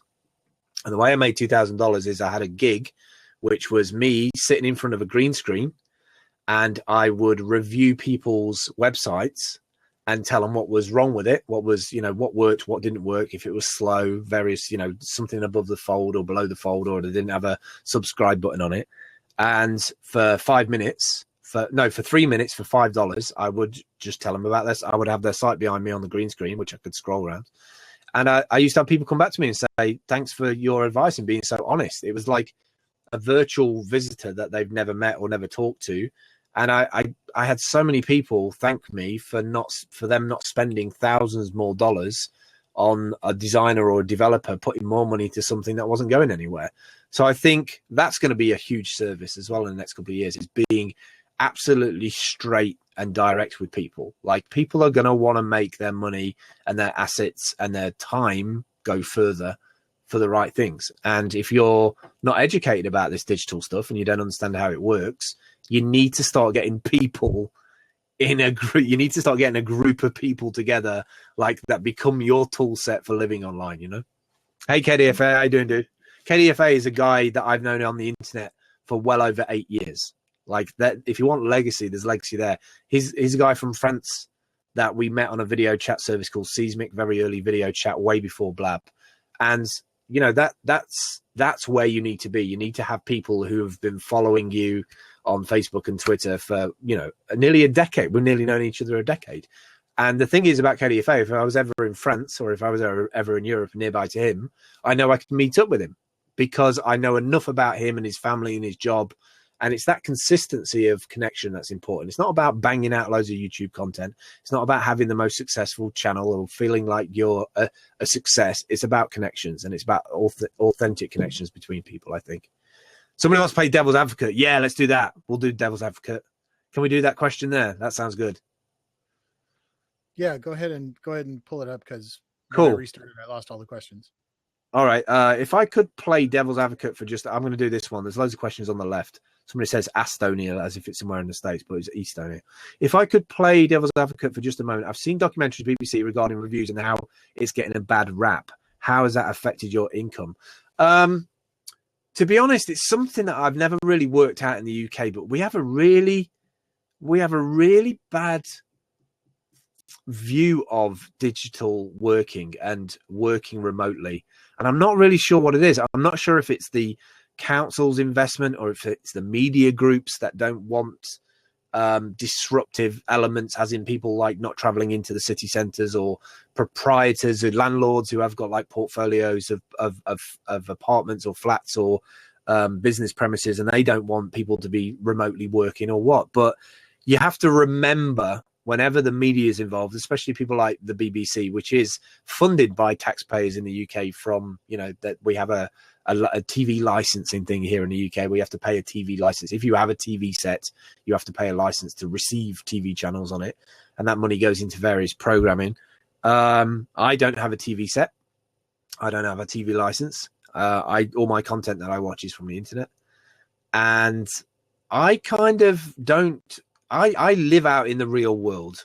I listen to lots of different people's stories and backgrounds and opinions, and I don't go on a single piece of content like a documentary. And I would urge anybody who watches a lot of television or a lot of documentaries to do your own discovery as well. Like, just don't rely on one person's opinion, one person's directive approach to something. Like, I wouldn't suggest that you just watch Eric's stuff or John's stuff or just my stuff. Like, watch 5 people install a solar panel on YouTube and then find out what kind of correlates to you, right? Don't just believe everything that you watch, Yeah, I think something that's important is to watch people you don't like too.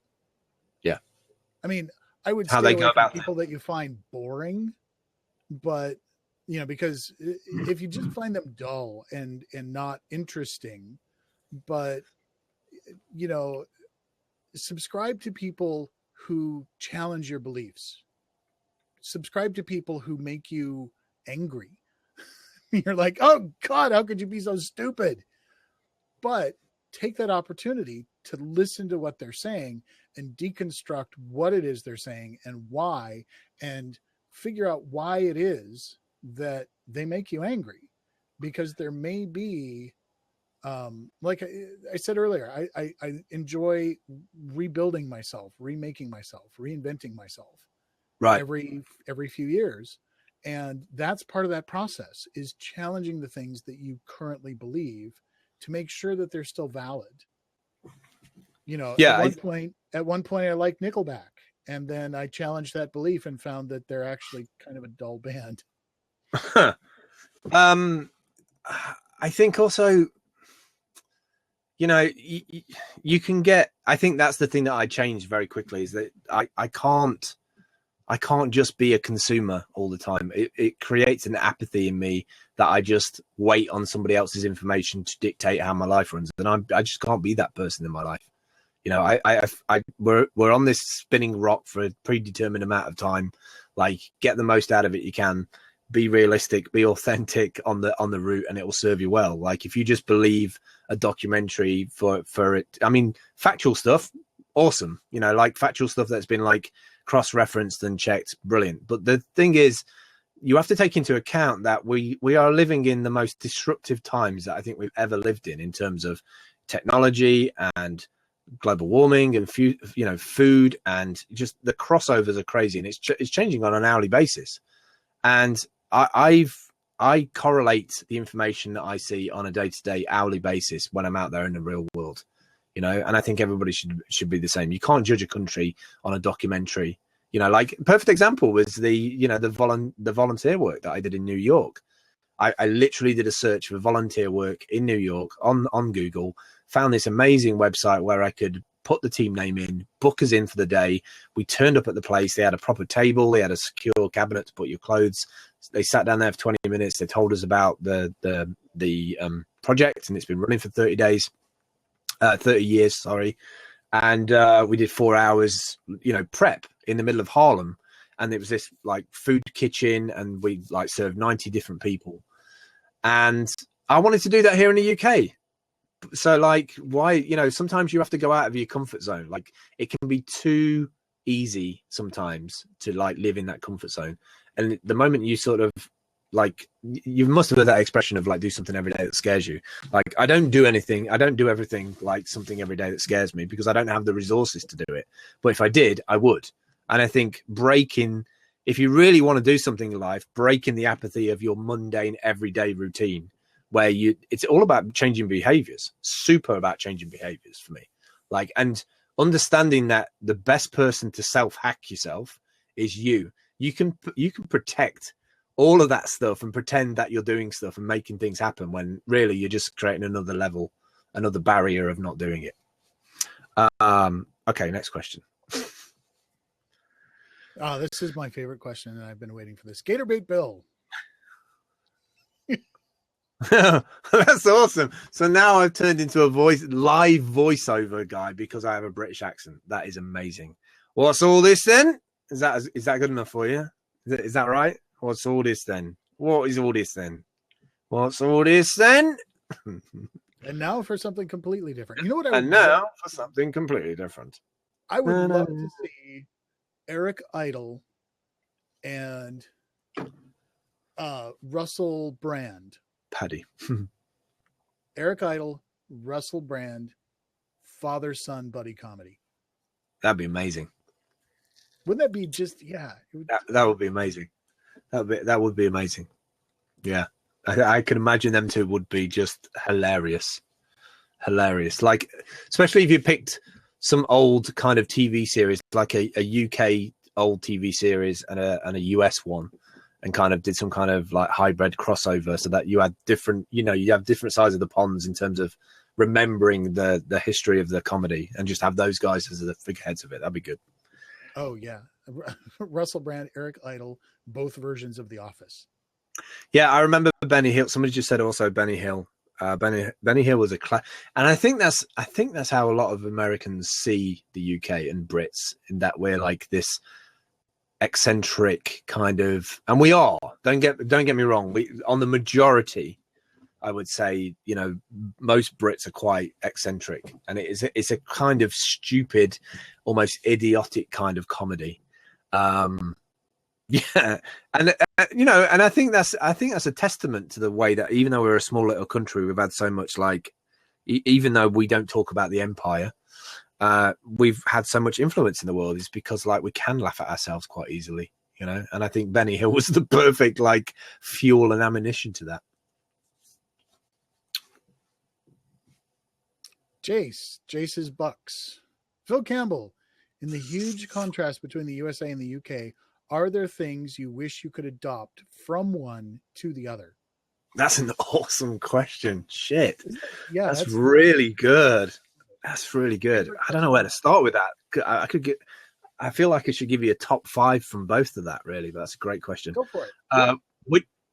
All right. So what would I adopt? The one thing I love about America is the sheer diversity of people that, you know, like just take somewhere like New York, for instance, the sheer amount of people that are actually in New York at any one time. Maybe not New York City, but like Boston or, you know, any of the major cities. I would love to spend time there because of the sheer diversity of people. I think there is an acceptance for dialogue, and I love that about America, is that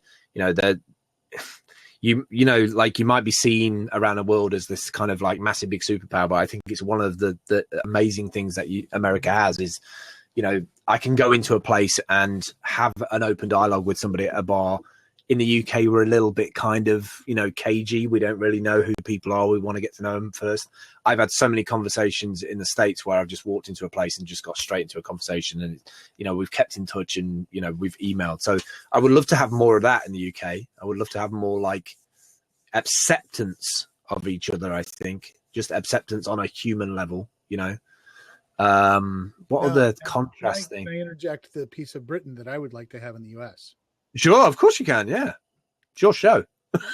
not having been, admittedly, to England yet, it's on my list, but having watched an enormous amount of British television over the years, I get a sense that it's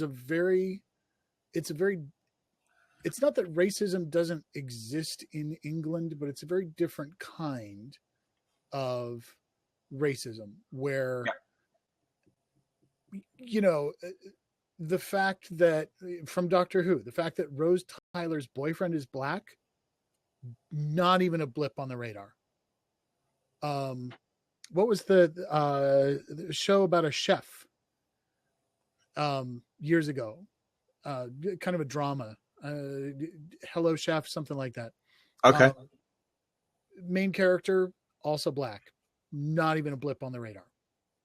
Here, if you put a woman or a black person, or it's like very rigid roles of who can be what. And if Rose Tyler, if they did a BBC America, or if they did BBC Doctor Who America, and Rose Tyler's boyfriend was black, it would be a huge, big, stupid deal. And it's ridiculous. So that's a piece of England that I would love to import. I don't know what it is. But like, I mean, as a teenager growing up in Burton, which is a town nearby to here, we saw, somebody mentioned about Muslims earlier on, and sort of, I want to kind of touch on that a little bit, is that when I was growing up, the Pakistani Indian culture was obviously increasing in the UK in my teenage years. I never had any issues, never got bullied, never, one of my best friends at school was a guy called Iftikhar Ali. We were both like computer hackers in our computer class. There was like a team of I say a team, there was a group of like 30 kids in that room, and me and him were the best computer people in the room. And I think it's how you perceive people, how you encounter people. And I think while America is great in terms of diversity, I think there is an obsession for data, and sometimes it gets skewed by the people who are controlling the media in terms of, how we should feel against each other. And it comes down to this social thing that I've been on about in terms of where are the social spaces, like if you're not a coffee shop dweller, or if you're not like into nightclubs, or if you're, there's almost like predetermined like environments in the US that you can kind of coexist in, depending on what kind of style or type of person that you are. And I think in the UK, like we've just got used to it, like it's been like 20, 30 years that we've had lots of different cultural, types, people in our country. And I've been drunk in the back of taxis at like 2 a.m. with an Indian guy or a Muslim guy or somebody from Jamaica, and they're a human being, like, religion or the ethnicity of somebody. It doesn't, for me personally, I don't even, it's not a judgment thing for me. Like, all I care about with people is mutual respect. Like, if you respect me, I respect you. If I can offer you something, you can offer me something. Let's barter about that. We're both like struggling and living life. That journey is like super, super hard. Like, let's not put ourselves into boxes and bring up history that we weren't even part of. Like we weren't even part of, and then make out that, like, kind of puts people in little boxes and identify them as such. I think that's super, super wrong. That Benny Hill stuff, that poking fun at ourselves, I don't think that America does that enough. I think you need to do it in a way that is not formulaic and linear and scripted. It just needs to be authentic and open and kind of, all right, we fuck up occasionally, we get it wrong, and be realistic with it. Be realistic that talent should always shine through. You know, you said about Doctor Who and whoever the cast the people in it. If somebody's talented, they should always get a shot. Period. That's just the way I look at life.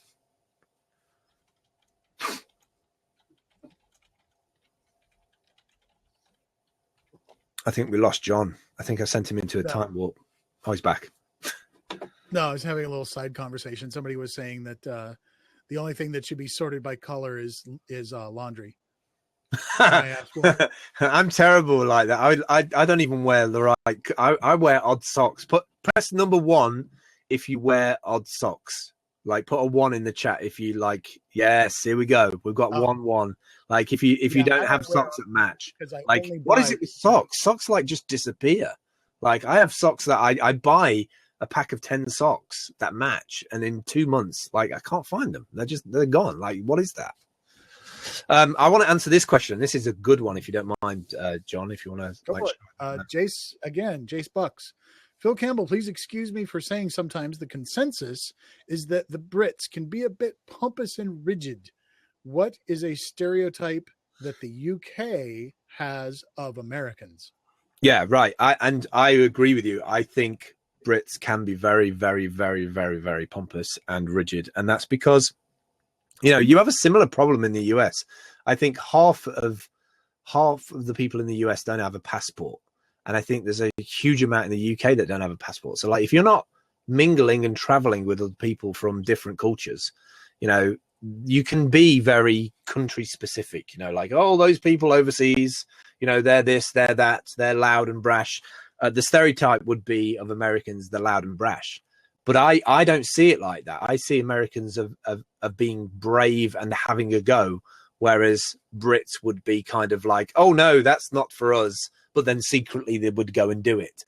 Like if you look at any of the inventors of the UK, like the Dysons of this world, the only reason why like Jamie Oliver, Dyson, Spice Girls, any of the talent and people that you can think of, the only reason why any of those went to America is because of the sheer number of people. Like you've got the audience. We don't have the audience. All right, we're big, but we're not superpower America big. That's why people go with their talent, with their skill, with their established kind of audience, and then they work with sort of promotioners and people in the US to get that kind of audience. So I would say a lot of British people would say Americans were kind of brash and loud, and like would open up conversations without getting to know somebody, and kind of. But I love that. I think that's more authentic to me because you get to the heart of the problem quicker. Whereas I think Brits can be very kind of cagey and kind of, like you said, rigid is a perfect word for that. Rigid is absolutely, they're steadfast and they stay, they kind of keep to themselves and stay in their ways rather than changing lanes and kind of opening up the dialogue. I think there's a lot to be learned from both cultures. I mean, you only have to look at the things that we've adopted from America. We've had to follow America in some ways because, you don't say no to a superpower for a start, do you? You don't really turn down like coffee and tea from a superpower. You kind of say, all right, let's do some kind of deal. And I think we've got a lot to learn from each other. I mean, we've traded, music, film, for years now, for decades now. And I think it's been a mutual exchange for both of us. Would you mind doing your best attempt at an American accent? Absolutely not. There is limits. There is limits. Well, you said you've seen a few episodes of Top Gear US. It can't be that hard. Oh no, that's the worst example to use, though, isn't it? That's the worst example to use.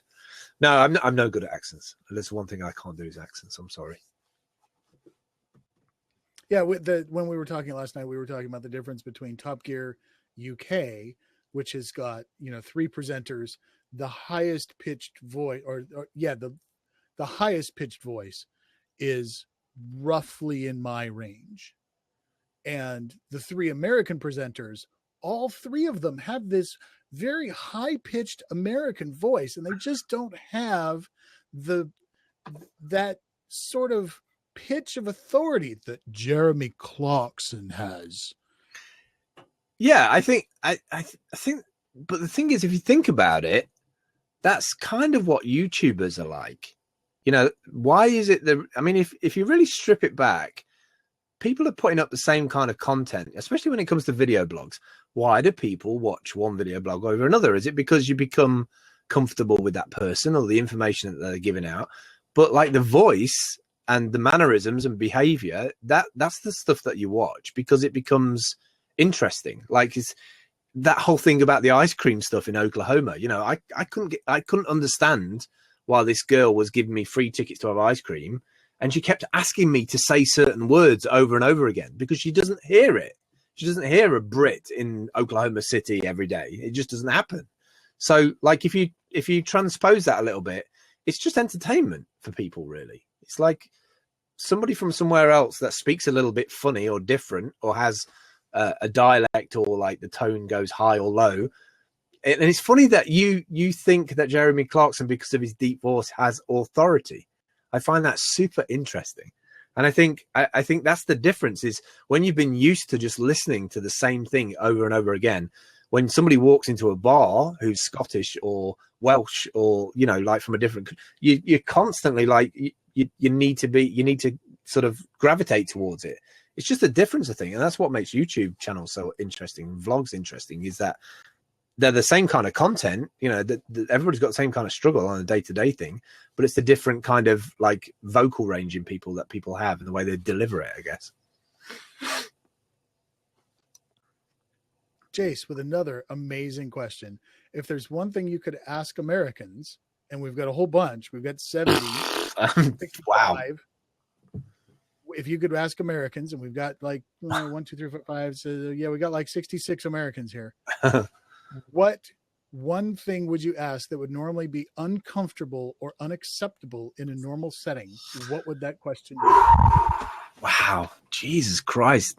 JC Bucks should like somebody should run for president. Do you know how scary it is to have a map in the top corner of your browser covered in purple dots? Like you've got basically a superpower of like different states asking you that kind of question. But I'll take it on because, you know, I've got balls and I'm in a field and nobody can necessarily find where I am right now. One thing that you would ask Americans uncomfortable. I think all my time that I've traveled across to America, I always get a sense that the majority of Americans that I meet know what the right things are to do and how they could fix things and how they could change things in society. And I'm always confused as to why that never gets on the table, like regularly. I always get a little bit, and I guess it comes, and I guess it's a very similar thing to the Brits, really, is that I never really understand that, you know, people want change so much. They want things to change in politics. They want things to change in the climate. They want their kids to go to a really good school. They want gun crime to disappear. They want the segregation between, you know, like whites and blacks to dissipate. And we just want to be this utopian kind of like race of human beings that just get on with each other. With all of the things that America has got going for it, I'm always shocked at the, I mean, you don't have to take Brooklyn Bridge that I walked across.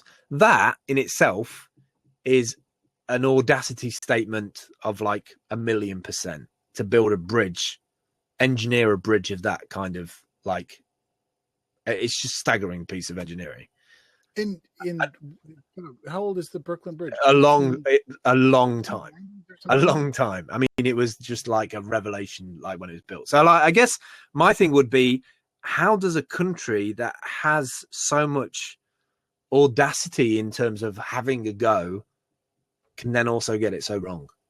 You know, I find it staggering to me. I find it staggering that I just don't, I feel like a lot of people don't feel like they have an outlet to do the things that they do in life without being judged. And I think it comes down to almost like if I look as an outsider on America, if I look at like America as my entry point to America was the geek things in the early 80s. So it was like View to a Kill, right? View to a Kill with like a Golden Gate Bridge and Silicon Valley. And, you know, as a geek, as a 15-year-old geek, it's like, I've got to get to America. That is where they make the CPUs. That's where they make the chips. They're made in Silicon Valley. got to get to America. Got to go and visit it. Like the Mecca. Like America is the Mecca of computing for me. I have to go as a teenager. And I think that might have been where things started to go a bit wrong, because you just lived on this soundbite generation where like you lived for the next big buzz. You lived for the next big, like, this is the world's first this is the world's first this. And it's kind of like you've had so much freedom on various levels, but then also it's disconnected you. So I guess my question would be is and my question back would be is how does America even not, stop from imploding? Because it has to implode, right?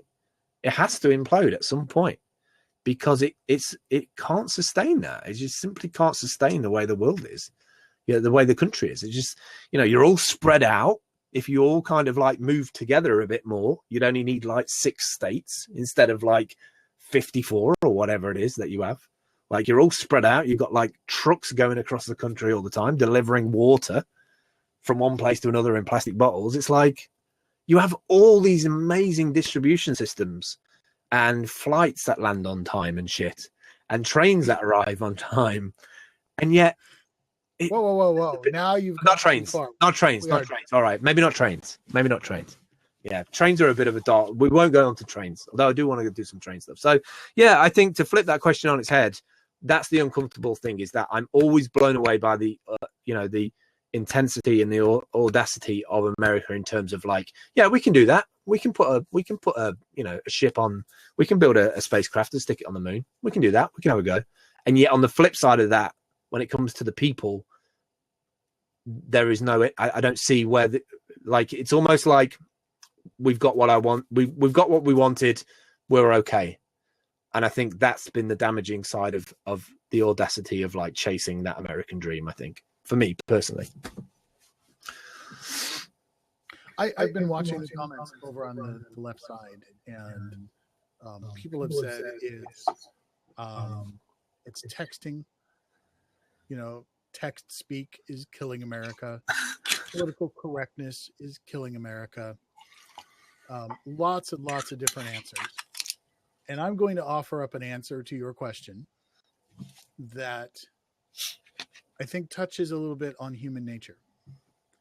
And my answer is that, and this is my own personal experience, since the early 1980s, since the Reagan era, with the rise of media, we've always been a culture of, one of my hobbies, one of my relative expertnesses is Jungian psychology and the Myers-Briggs type indicator. Yeah. And the 16 different broad personality types. And what that brings is a variety of viewpoints. You say Americans know what is right and what is wrong. And I think that when you start getting into different personality types, different people come up with different beliefs as to what is right and what is wrong. There are people like me who are very progressive and embracing of newness and embracing of change. And there are also people who have sort of, they weren't there because they're my age, they're our age.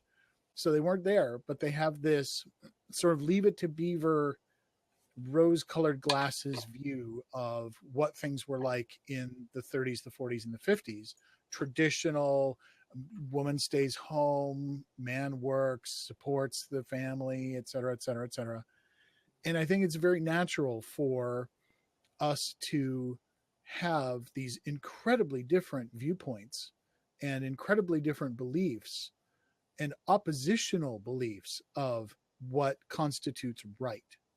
Very traditionalist view versus a very progressive view. And I think that what has happened since the Reagan era is that through the media, through the diversification of, because it used to be you had the 6 o'clock news and that's all you had. And you had ABC and NBC and you had CBS and they all ran the same stories. And so there was a very homogenous news delivery. And now you've got MSNBC and you've got Fox and you've got headline news and you've got, CNBC from Canada and you've got the BBC and you've got Al Jazeera and you've got all of these different media outlets, all of which have had 30 years at least, and probably 60 years to do that A/B testing that entrepreneurs are always talking about. Try this with your audience and try this with your audience and measure the result. And so we're now stuck in this loop of the people who are very traditionalist, because the news is not free. It costs money to make the news programs. And so those news programs get money from advertisers. The advertisers want viewers that are sticky, that not only watch the entire show and all of the commercials in it, but come back tomorrow and the next day and the day after and the day after that. And, there's that loop of watch the news, see the ad, buy the product. So they've had 60 years to develop this loop, and they've had 30 years to segregate people out into these belief groups. Mm-hmm. And so Fox News tends to pander towards more traditionalist people, and CNN is sort of middle of the road, and MSNBC tends to pander more towards forward-thinking people. And we've lost that dialogue where we all saw the same thing. We saw the same news stories on CBS and ABC and NBC, and we would get together at work in the morning, and that's what we would talk about. But now we've got this diversification through the media, and we're all getting different information, and we don't have the common ground that we once had. Instead, we get online and we go to Facebook or Tumblr or whatever. And like I was talking about, watch videos of people who challenge your beliefs. That fights the Fox News effect. Status quo, yeah. And I think where we've lost our way in terms of doing the right thing is that we've all gone into these echo chambers where all we hear are opinions that agree with what we believe. Right. And so then something happens and we all rush to our echo chambers and hear the things we want to hear. And so when somebody proposes something moderately controversial, like requiring universal background checks to purchase a firearm, in the echo chamber of the traditionalists or the pro-gun lobby, you hear, they're coming to take our guns. Okay, time out. Military and police together have 4 million guns in the U.S. Civilians have upwards of 37 million guns. Let them come and try and take the guns. It won't happen. But we get into these echo chambers, and so the problem at its core is that we are fundamentally human, and we organize ourselves into tribes with people that we get along with, that we agree with. Right. And we all have different opinions on what the right answer is. And 50 years ago, we had to come together and hammer it out together and come to a consensus of what is the best thing for the best number of people. And we don't have to do that anymore.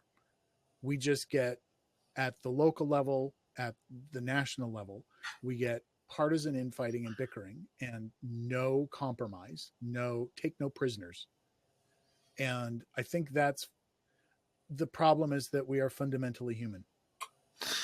I'm not sure if I'll ever agree with it being human is a problem, seeing as I am one. But I will say that I think that a lot of the way the world is made up today is a distraction economy. And I think the reason why a lot of people don't become successful in themselves as a human being is that they're constantly distracted. by those different news sources. So they're constantly in a loop of trying to ascertain as to where they fit into the world, on the majority. That's what I see. The majority of people I see is that they're desperate to be effective. They're desperate to take part. I meet people all the time that have the compassion, the effort, the talent, the ability to take part in the world and be awesome, including my fucking self. And yet there is gatekeepers still out there in the world because of fear. And there is a huge amount of fear economy out there in the world. Distraction and fear economies are like the number 1 and 2s of the world. People said earlier on about people just existing inside of Facebook. By the way, you can't call Fox News, by the way. I'm not either on any side of the fence of anything, but you can't label news to Fox, unfortunately. It just doesn't work. And that's somebody who lives outside of the country. So yeah, I would say distraction economy is the biggest thing for me, is that remove the things that you get frustrated about.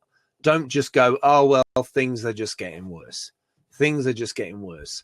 Don't also be that person who's like, well, I can't make a difference. Yeah, actually you can make a difference to somebody. You don't have to change the world. We're not like, magazines that we grew up on, comic books where somebody like superhero comes along and changes the world. Somebody just put something down there. I earlier on, I can't remember who it was now. If Donald Trump becomes president, I'm telling you now, everybody should get in a bunker. Seriously, everybody should just run away to the hills straight away. That would be a scary proposition. That would put America back 50 years. If Donald Trump gets into office, I'm telling you, that would be the scariest thing in the world. But going back to the thing about being a useful person in the world, doing stuff, people need to turn up. I don't see enough people ignoring what people tell them, oh, you'll never go here, you'll never make any money, you won't be successful. Don't chase your authenticity by somebody else's judgment of you. Change your environment, change the people that you're with. There's a lot of people to go around in the world. You have the channels now to be able to do it. You can find the people who you can correlate with, and you can collaborate, and you can make good stuff happen. And redefine on a personal one-to-one basis with yourself what success is. You don't have to subscribe to these news feeds and be distracted by it. You actually can change it if you want to change it. And it's not about money. It's about turning up every single day. And if you don't turn up every day and you're apathetic about it and you just trust in somebody else's judgment, then I've got no pity for you, because you're just kind of accepting that that's a de facto, and that will never ever go anywhere. You'll wake up in 10 years time and go, I wish I did it 10 years ago. Next question. Yeah. I'm loving this format. This format is amazing. The questions have been all night. I've absolutely loved this. It's been brilliant. It's 4:20 in the morning. That says a lot, doesn't it? 4:20. When we get it on YouTube, nobody's going to watch a 3-hour show. No, nobody. So, Jace, again, are there things that you can do in the U.S. when you visited that you wouldn't even consider doing in the U.K.? Bloody hell. Best answer ever. Wow. Is there things you can do in the US that you visited that you wouldn't even consider in the UK?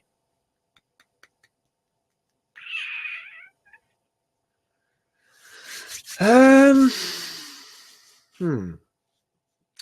not that kind of Christ. I'm not that I've got things falling off my bed. I'm not that kind of person that needs to go to another country to do something, a little bit nefarious. I guess the one thing I enjoy about traveling to a different country, and I'm not just talking about the US, but I don't know if anybody else has this. No, I'm not tired of your questions, Jace.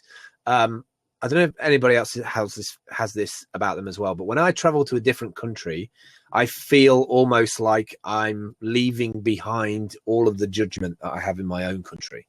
And so I end up making more video. I end up making more content. I end up wanting to take part more in society. And I don't know why that is, but I think leaving the place that you live and your usual linear everyday life and the apathy of like waking up every day and hoping that your life will change. There's something so amazing about going to another country. Something is huge.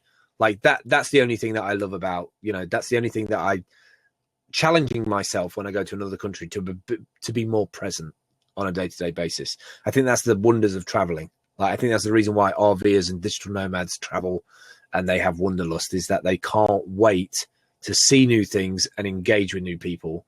And I think if you're not that way inclined and you're stuck in your life and you feel like you're sick of the same old, then just travel. Just literally go outside of your comfort zone and go somewhere else. Oh my God, Kathy's just said I could listen to this accent all night. Oh, Jesus Christ. American girls and British accents. Please, will somebody put a nail in it? Because I don't understand it and I never will understand it. Joseph's question. Let's do this one. Well, I had a friend who went to, they did a circumnavigation of Australia, and every city they went to, the Australian girls would dance with the American men and just be friendly. And then they'd be like, oh yeah, that bloke over there, that's my boyfriend. And the reason that they were friendly with the Americans is American men dance and Australian men do not ever dance. Wow. Okay. I didn't know that. That's kind of an interesting thing. Yeah. The other highlight from that story was caffeinated everything. Caffeinated water, caffeinated vodka, ultra caffeinated coffee, caffeinated coffee flavored vodka. Every city was a new caffeinated beverage. But that's what makes us awesome, though, right? That's what makes us absolutely like the reason why we're human beings is like traveling to different places and the quirks. That's what makes it all worth it. The quirks in like the way that people have different dialects, different slang, different ways that they look at stuff, the different naming conventions for things. Like that in itself is the comedy of being a human being, is like just people's acceptance or, education level. It removes all of the politics and bullshit of life when somebody, you can meet somebody from the other side of the world through a video chat medium like this. Like, we've got 65 people now. We started off with sort of 85, 90 people. There's 65 human beings on planet Earth out of 8 billion, 9 billion people who are sitting here engaging with us and having a chat. That's huge. That's absolutely huge. It's 4 a.m. where you are. Yeah, 4:24 in the morning. We've got still somebody from Central Brazil and somebody from Israel and somebody from West Africa. This is amazing format. So amazing. So you want to do Joseph's question? Yeah, let's go for it. Do it. Okay. One thing that really gets me is Europeans are so multilingual. I wish we had more of that in America. Can you speak several languages? And does it come from your schools or does it just come natural because the EU is so interconnected? We did do a lot of, we did like Spanish and French and various sort of lessons at school. I can't speak French, but I can read it. So if I go to France, I can like work out signs and menus and foods and things like that. And if I stayed there for any length of time, I think I would be able to pick it up again. Spanish, I could probably do a bit of Spanish. I'm not like, I think one thing that the Brits are really good at doing is imitating different accents, and we get away with it because of our comedy value. Like, because everybody in the world, Spanish, American, French, Germans, Americans have seen English comedy. When we ask for food or we sort of like, I'm terrible for this, but I can go to somewhere in the EU, like I can go to Greece and end up sounding like a Greek by pretending to sound like a Greek, but still ask for chips. And they know exactly what you want, because you don't realize that the exports of the content of your country, like Benny Hill and things like that, they have an impact on people around the world. Like, they might even not understand the jokes or the context of it. But like you said earlier on with sort of Jeremy Clarkson, with the way that he has like his tone, his authoritative tone, we can get away with so much. The Brits get away with so much in terms of like languages. I would love to have 3 or 4 different languages under my belt. But I feel the way that I learn, I'm a very sort of visual, interactive kind of learner. So I need to be somewhere for, say, 3 months, 6 months to be able to kind of really pick up the local language. But I think they teach it more in schools here in Europe. Yeah. Benny at Fluent in 3 months. Really? Fluent in 3 months. Fluent in number 3 months.com. He's an Irish guy. And I think last I looked, he'd learned 17 different languages to passing fluency. What? And he has gotten so good at learning languages that he is now starting to learn languages in places where they don't speak the language. Like he went from Ireland to Brazil, and while he was in Brazil, he learned Chinese. What? Insane. That's insane. I think that's a huge skill to have. I think absolutely one of those people I was talking about in the 5 takes video is if you're willing to devote the time, there's so many resources out there on how to pick up any particular skill. You could be passingly fluent in Indonesian in 3 months and take your stupid passport and get on a plane, go teach English in Indonesia. Right.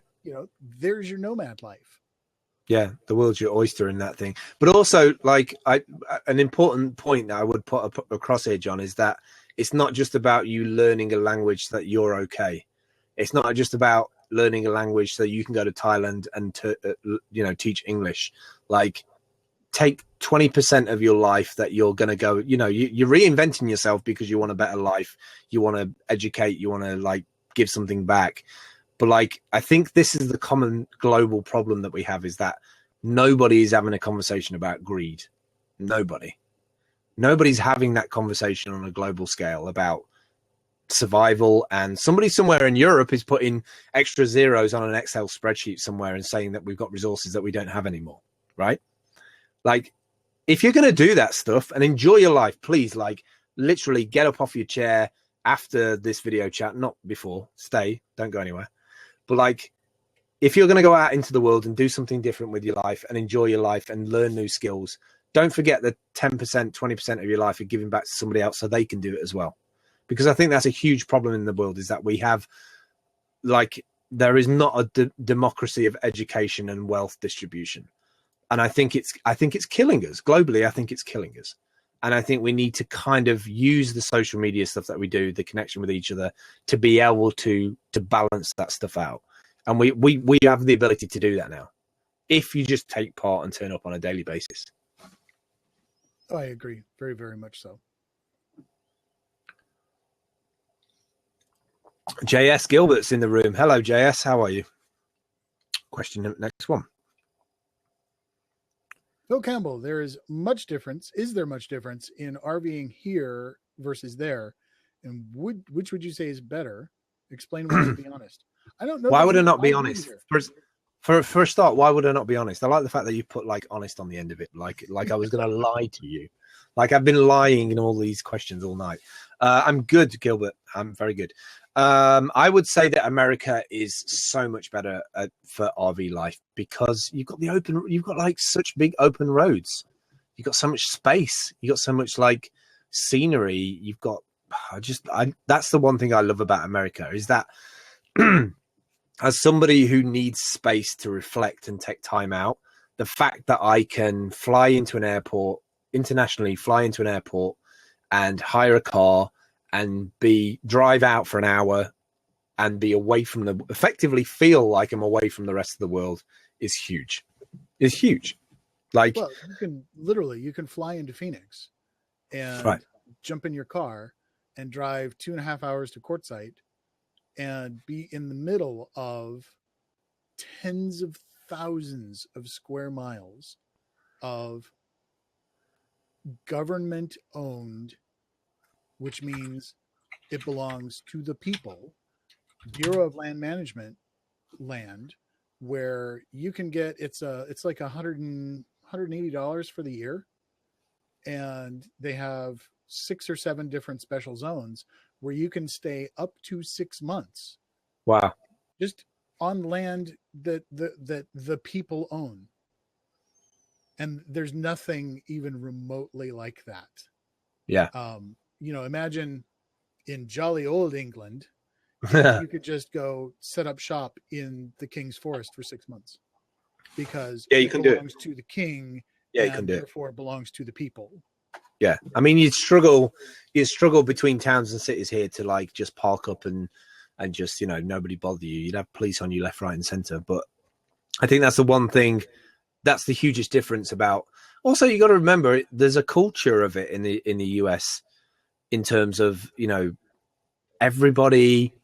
You hear it. I don't know if you hear it outside inside of America, but everybody who wants to go to America, I've got friends here in Europe who don't have their country doesn't have relations with the US. So there's people like from Poland, for instance. I've got loads of like old friends that I used to work with in temporary jobs from Poland who can't go to America. They don't have a visa to get to America, and they're super hardworking and they're super awesome. They've been super honest to me, super reliable, and they will never get to experience that part of America, that kind of acceptance of everybody's just, there's like an underlying code. So I think that RV life in the US, if I feel like in a parallel universe, I still have part of me that is in an RV somewhere traveling across America. I'm pretty sure of it. In a parallel universe, I am in an RV somewhere pulling up for the night. I'm sure of it.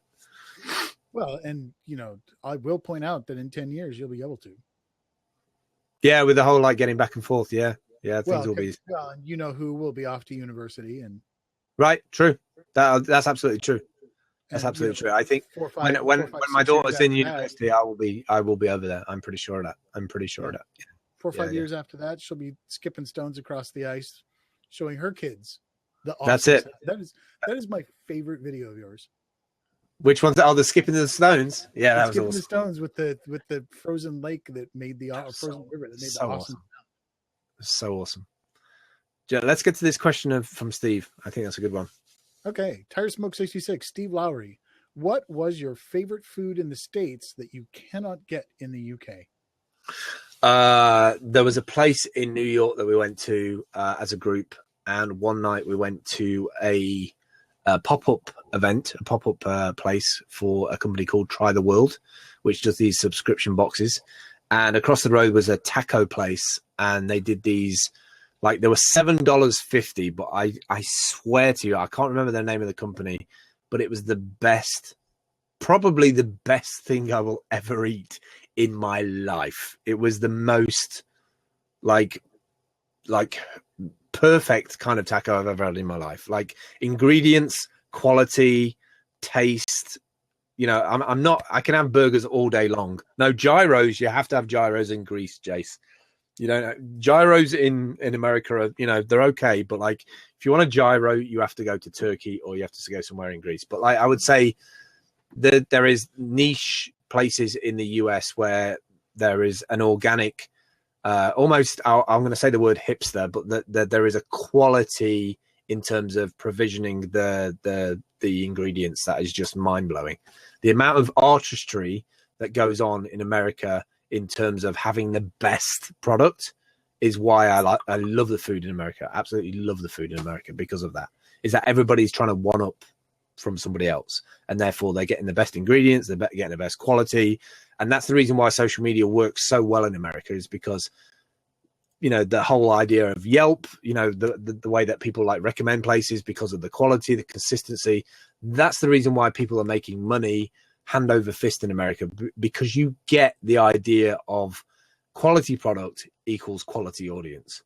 It's just a given, and we don't have the audience. We could have the best like chef, Michelin star chef in the world, but if you don't have 100 people coming there every night, then nobody's ever you're not going to sustain yourself. And I think that's what you have in America more than we have in the UK, is you have like a culture of food and eating. So tacos, you do some amazing tacos, like just off the chart. Which is interesting, because one of the best restaurants I ever ate at, you were talking about having this huge audience. It was in a little town in Oregon, about 20,000 people. Yeah. And it was an Italian restaurant, and they had 6 tables and no menus, you just got whatever Italian grandma was cooking. Like they had 3 choices for each day. And they just had 6 tables, and you got whatever one of the 3 things she had made for that day.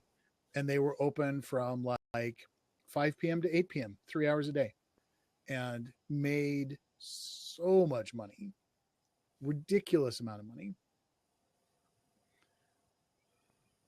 Yeah, I mean, another place that I went to in New York, which was the first for me, was a dumpling place. I like dumplings as well, and we went into I guess the Chinese Quarter or wherever it's called.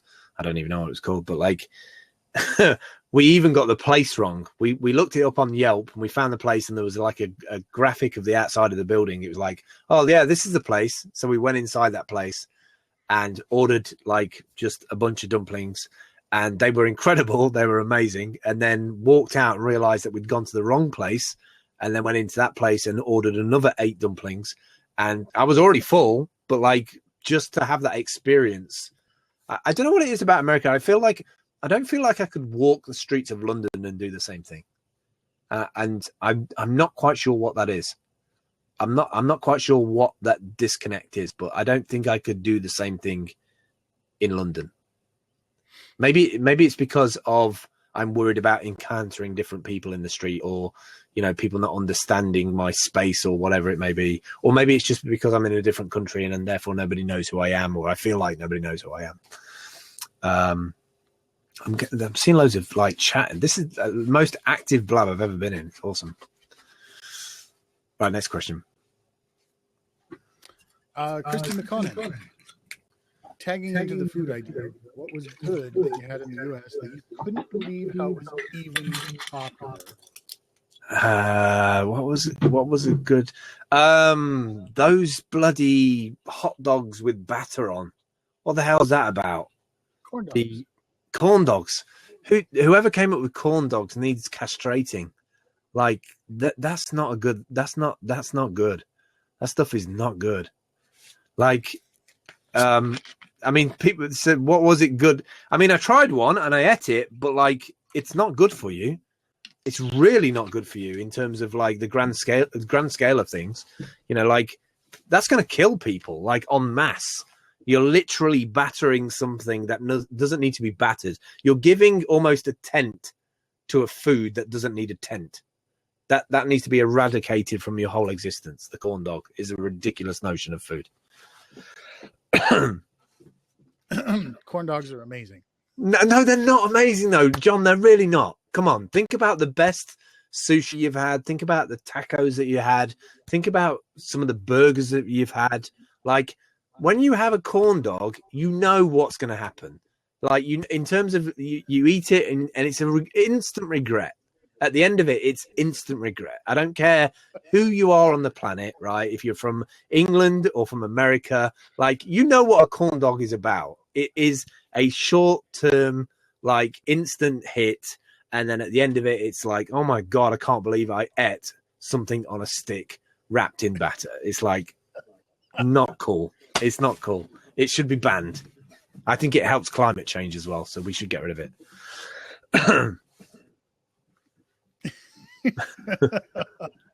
And when I get done here, I'm going to go to Sonic and I'm going to get 2 corn dogs and some tater tots. Oh, Sonic. Oh, my God. Like, I remember, I think I was 21 and I was fascinated by these drive-ins and like the boxes that you press to like do your order and stuff like that. And I ordered like the large drink. And it was a bucket. It was literally a bucket. I was sitting in the passenger seat with effectively a bucket of pop. And it's like, my belly is not that big. Like, this cannot be good for me. This can't be good. So I think, that conversation we had earlier on about what would you change and what's wrong, we love convenience, but we know it's bad for us. We want a deal. We always want a deal. We always want the best media, the best food, the best life, the best, career, the best relationships, but like at what expense, at what expense? And I think that's the reason why I kind of pull myself out of society to a certain degree, is because it's a distraction economy. It's too easy to be distracted.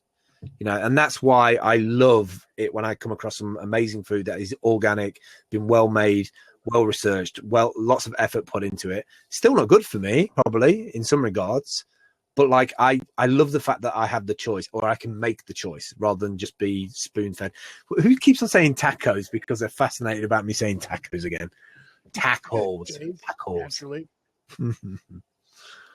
Philly cheesesteak. Oh my God, that's such a killer for me. I love Philly cheesesteak as well. Like, we could be talking about food all night, let's be honest. But caramel bacon shake, that's just wrong. Like, you can't combine butterscotch caramel. That's just wrong. That's death in a cup right there.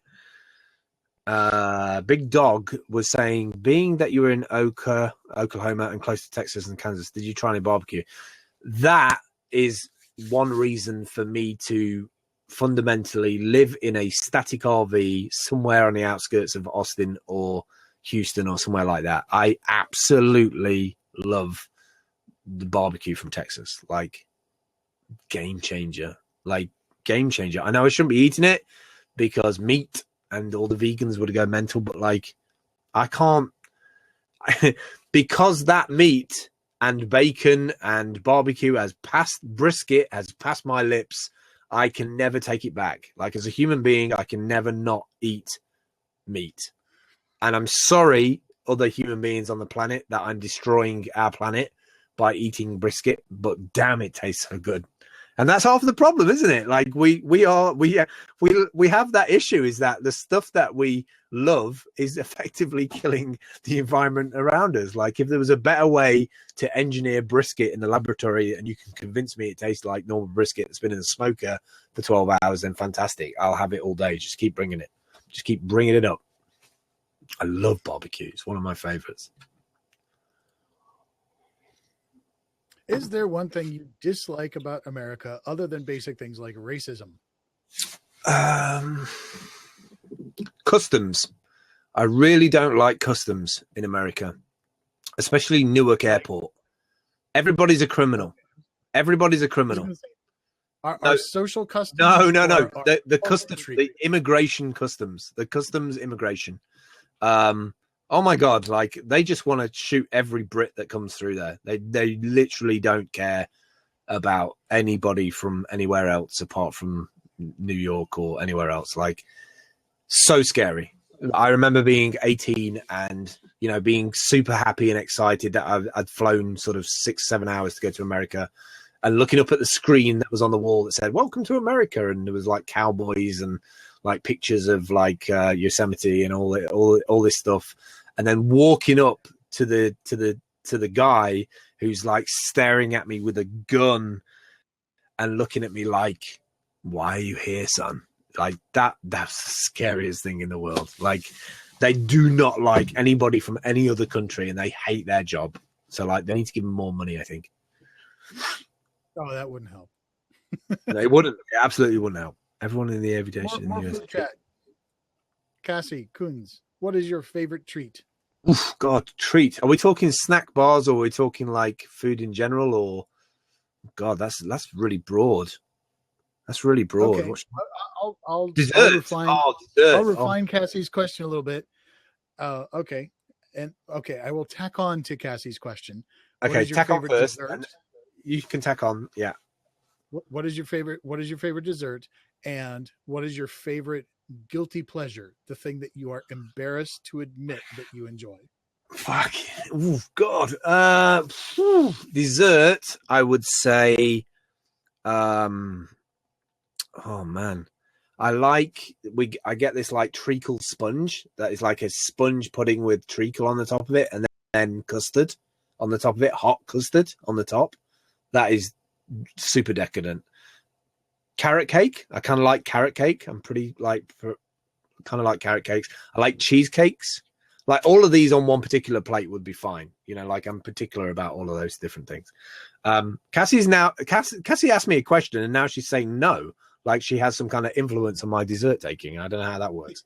And then the other thing was the guilty pleasure. My guilty pleasure would be a kebab. My guilty pleasure would be a kebab. Like, they're terribly bad for you. because when I have a kebab, I have a kebab. I don't have just like a small little like chicken kebab. I have like literally we have these kind of like big rolled bags of You have meat like here in Henry the the UK. Eighth sword with meat and No. That's Turkish American kind of kebab. That's not British kebab shops. British kebab shops, when you buy a kebab in England, if you have a 6 or 7, they're normally called a special kebab, right? And they cost £6 or £7. So roughly about $10. So 10 or 11, $12. They come like this. They're about this big. They come in like white paper. You open the bag up and it's got chicken kebab. It's got lamb kebab. It's got kofti. It's got shish kebab. They're all different kinds of really bad meat that have probably come from a part of an animal that you wouldn't want to eat at any time other than 3 a.m. in the morning. So that would be my guilty pleasure.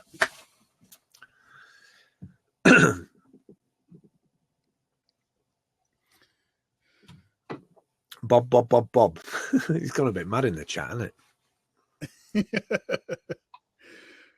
I want to ask you now, with what was said about the abundance of space and activities that we have here, why do we take all this beauty for granted?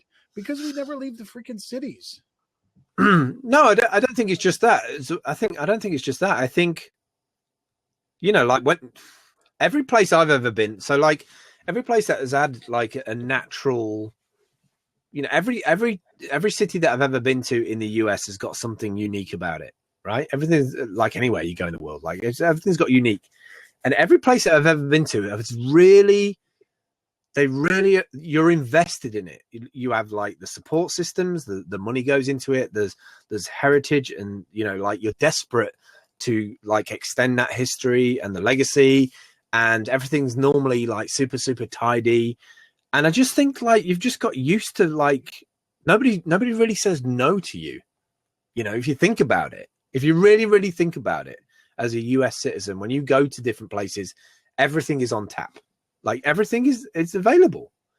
Nobody says, you know, like how outraged would you be if somebody says no to you? Like if somebody was grumpy at one of your heritage sites or historic sites, you'd be straight on Twitter. You'd be straight on Facebook. I can't believe how my town or my city is letting down such and such.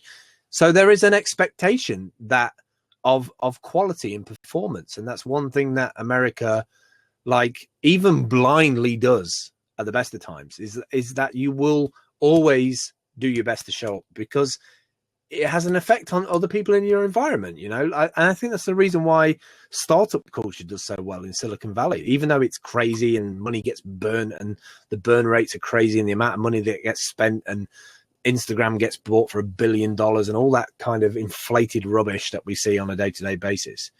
Like there's a serious amount of effort going on. But I think you take it for granted because you've never, you know, like the struggle hasn't come to you. Somebody somewhere has taken care of it. Somebody somewhere has stepped up to the plate, found the money. Let's be honest, your deficit is incredible. But like there's always been a way to put, as we call it, lipstick on a pig. You can always put America's always been very good at putting lipstick on a pig. that was really dodgy. I'm going to get a lot of retaliation for that. I'm sorry. We put lipstick on the pig and then we turn it into a Burger King bacon's sundae. Yeah, or you put it on a thing and like sell it off in bits, you know, like a shish kebab. Yeah. Oh my God. I can't answer that. It's getting, the questions are getting a bit heavy now. I have to be honest. American lasses or Brit lasses? Go. Oh my God.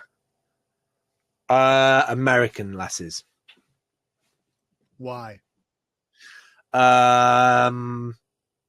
Because I've never had a relationship with a British lass that ever went anywhere after more than 5 or 6 years. And I feel like American women on the majority are a lot more determined. That's the best thing I can say. And I'm leaving it there. There is no more questions about relationship or anything like that. Done. I'm not doing any more questions about ladies, males, relationships, anything. I'm not doing any of that. Well, I have actually kind of a funny story to share about my own dating experience in the last several months. Having been on, I'm a real sciencey guy, and so I take advantage of the internet to put my information, because somebody out there is going to be the right person for me. Mm-hmm. Somebody is. And there's 3.5 billion women who are at least nominally interested in my gender. I love that. Right? Nominally. That's awesome. And so at that point, it sort of becomes a numbers game. And you kind of want to broadcast your information and say, this is kind of who I am. And if you're interested, let's have a chat. So I've been a bunch of different dating sites, and one of them was Tinder. Keep in mind, wow, Tinder story. This is going to be good. Yeah. Keep in mind, Phoenix is the 6th largest city in America. And so I jump on Tinder and I go Googling, because I'm a tech guy, go Googling for a Tinder web client and find this site that does like auto liking. You can set it up and it just pulls up the profile and likes it. And scared now. Tinder limited the likes and did all this stuff. So, I subscribed to Tinder so that I could use the auto liker. Blew through about 1,500 Tinder profiles in Phoenix, in a city of 6 or 7 million people. And I'm sorry, there's like 6 or 7 million people in the whole state. There's like 4 or 5 million people in Phoenix. Okay. Blew through 1,500, 2,000 profiles, whatever it was. Got 6 matches, 10 matches tops. And the majority of those, I'm like, oh God, really? I thought at some point, because I'm using the Tinder auto liker, that my shit was broke and they were not showing me to people. So I used the Move Yourself, and I just picked 3 random places that I would like to go visit sometime. I picked Seoul, South Korea. I picked Ho Chi Minh City, and I picked Almaty, Kazakhstan, because it's in the middle of Central Asia. What? Okay. This is and there's a very unique.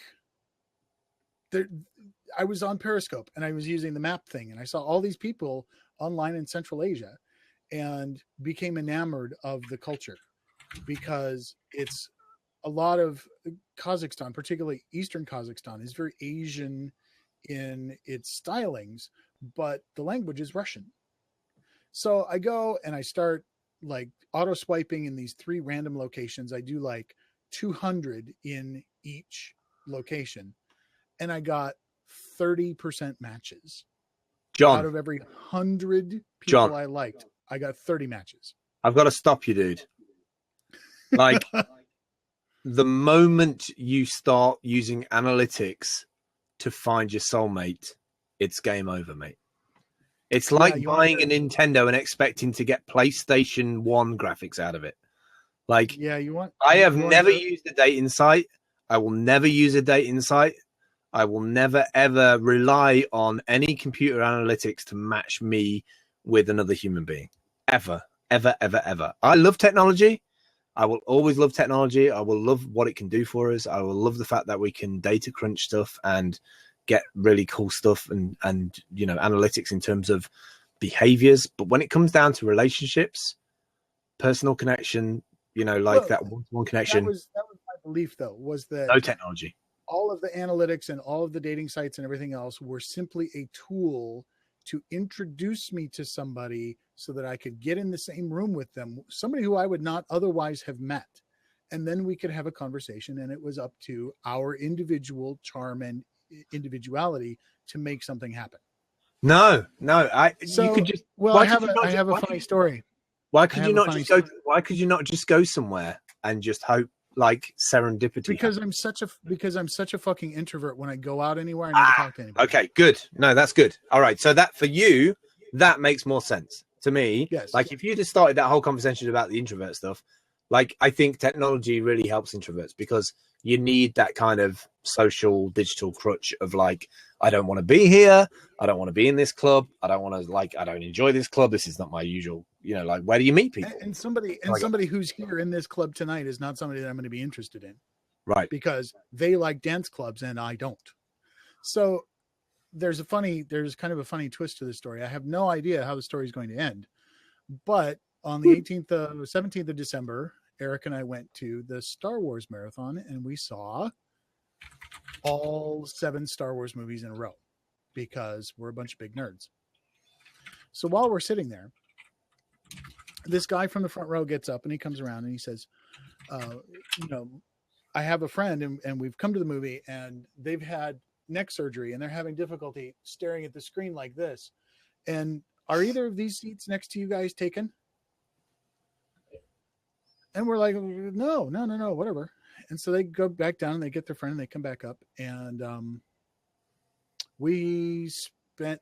I spent the next 22 hours sitting next to an amazingly beautiful, incredibly intelligent accountant who she did have neck surgery and she was an Air Force brat and moved around until she was like 37 years old and moved to Phoenix on a lark. And I'm like, well, that's interesting because I live in an RV and drove 8,000 miles this year. And you are the person, this is how it started. She said, you are the person that I have ever met who has moved around, because I also did the .com boom. I lived in 6 different states, had 13 different addresses between 1994 and 2001.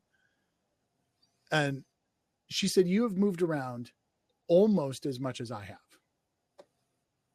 And, we've gone out to dinner and we've talked and we have no idea where it's going because, we both had other plans, but we'll see where it goes.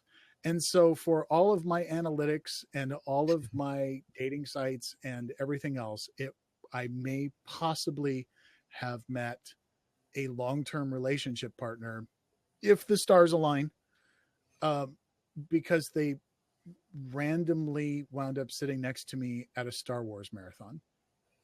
I think you're always going to be in a winning position, meeting somebody from the opposite sex in such an epic environment like a Star Wars movie, to be honest. Like the algorithm must be high on the scale because anybody who doesn't do Star Wars, I'm sorry, like we can't even be friends. We can't even talk. Like if you're not into Star Wars, like before we even get to relationship status, like that's a game changer for me. You have to know those films. There's certain people that I've met who've never seen like Indiana Jones, and that scares me. But I've never been into dating sites and things like that. I've been on a few. I'm not going to lie and say I haven't been on them because I have been on them, but I've never really got past the kind of putting a profile thing on and just having a search. And if I'm absolutely honest, it would be in my 20s and it wouldn't be for a relationship. It would be literally just to find somebody as a hookup. That was what like internet dating in my mind in my 20s was all about, was like finding like somebody to have like a bit of fun with, really. And so because of that, I don't use that kind of stuff. I don't use that stuff. All right, it's coming up to 5 o'clock. I'm going to do a few more questions, and I'm going to hit the hay. I'm not staying up till 6 in the morning. I got my daughter at 1 o'clock tomorrow. I need to get some sleep. You still got to clean your stuff, man. I've got to clean my stuff, and I've got to like pick my daughter up. So I've got to do stuff tomorrow. All right, let's do another like maybe 5 questions, and then I'll call it quits if that's all right with you. Actually, why don't we get a couple of people who've got headphones, headset, and camera ready to go? Yeah. Unlock this seat. Yeah. Can I just go and jump at the toilet? Can I go and jump at the toilet? If I jump out and jump back in? All right, cool. Absolutely. I'll be right back. I need the toilet.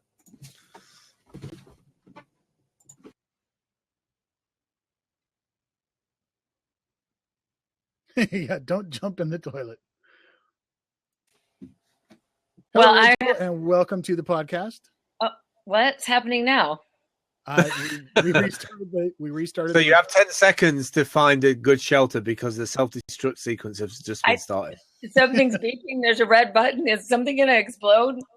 Things are going to start happening in the garden, so I suggest you take cover immediately. Oh my gosh, there's a red button. Okay, so now what happens? This is only my second time. This is a very scary universe right now.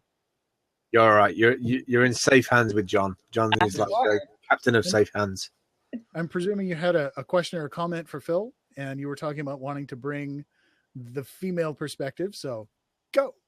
Yeah, I just wanted to give the female perspective to all the things you were discussing, but it kind of went on a different journey, and it went from dating online, which you don't do, and you prefer to meet people in person, and I think that's sort of where everybody's heading, but yet everybody has a Tinder profile, so people seem to say they want to meet people in person, but it's what are we doing right now?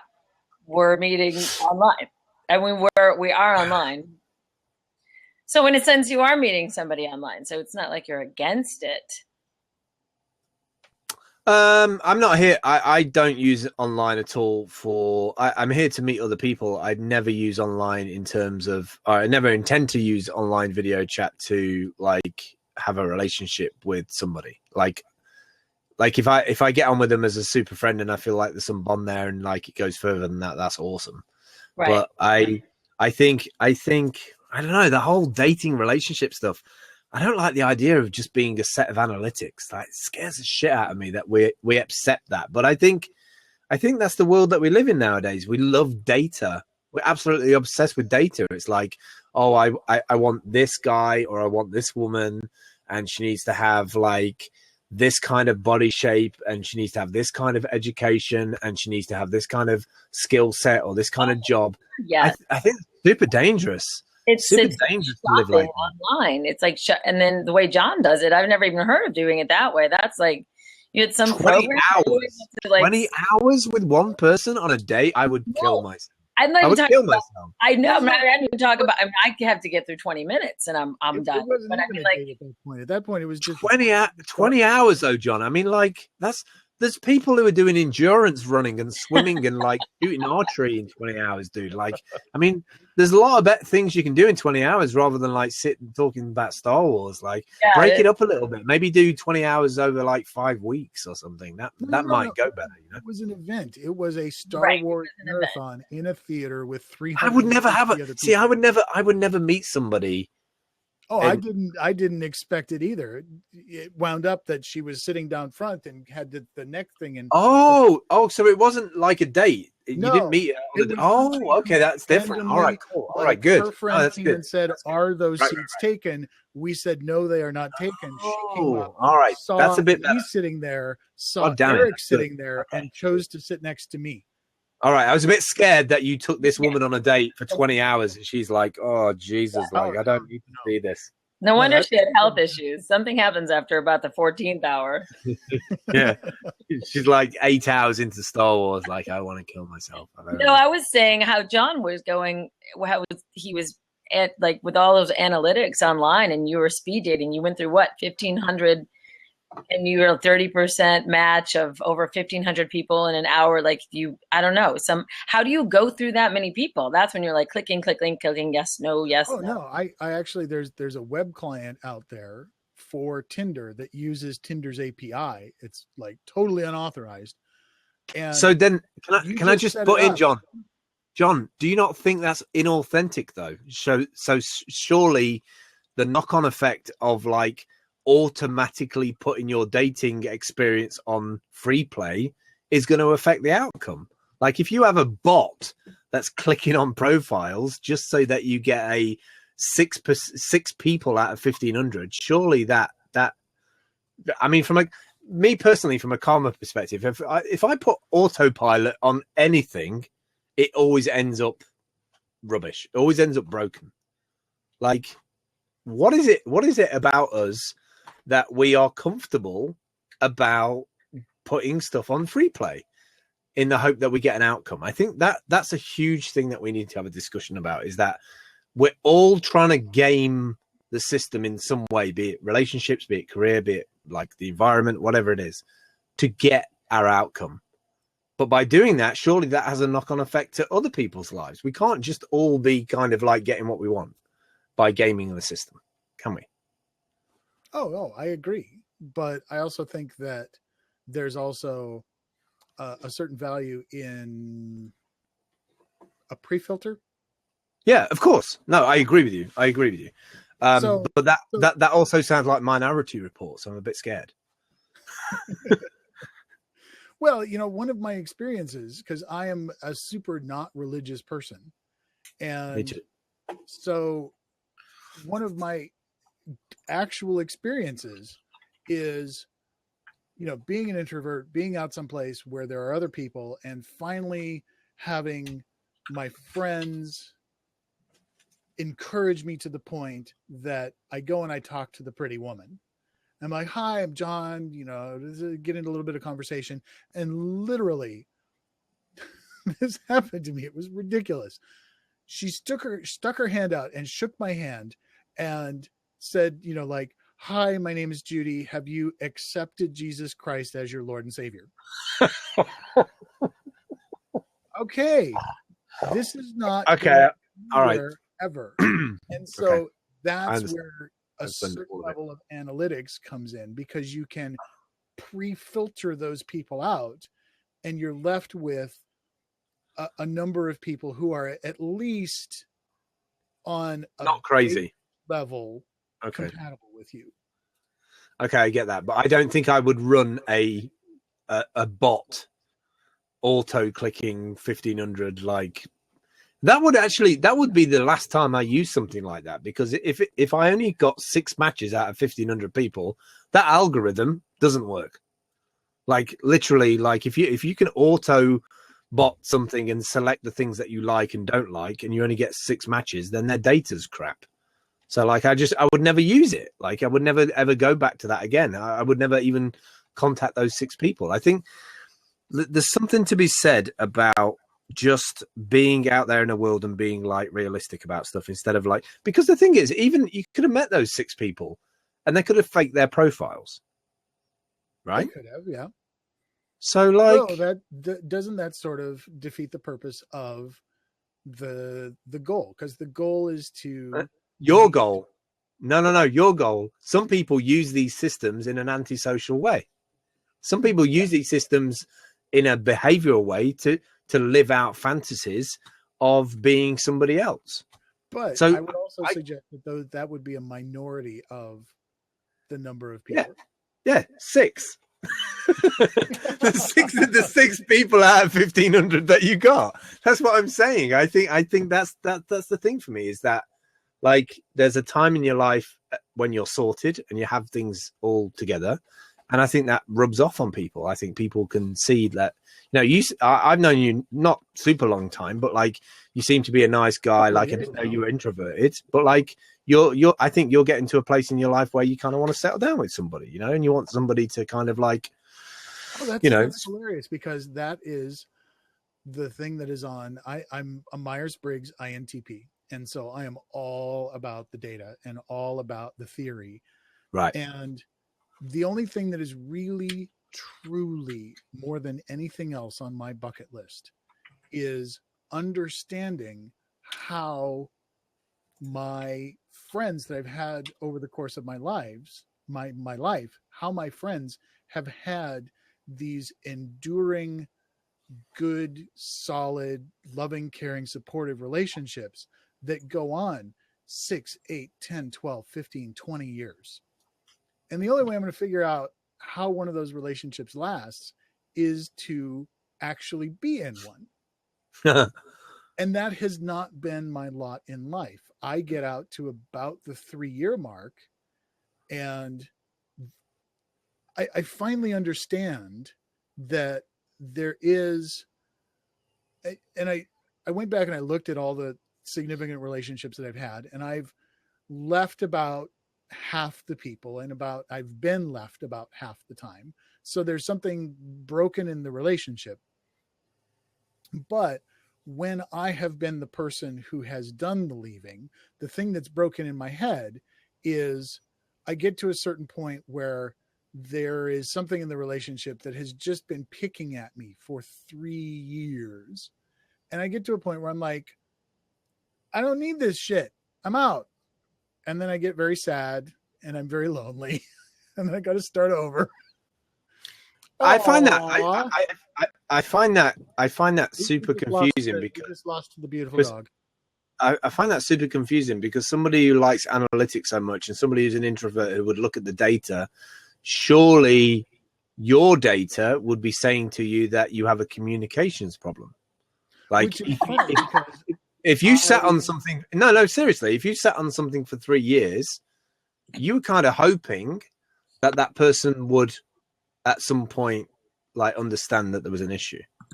So like, I think the majority of the time from a guy's perspective, this is my own personal perspective of being a completely bad boyfriend in many multiple relationships over the last 20 years.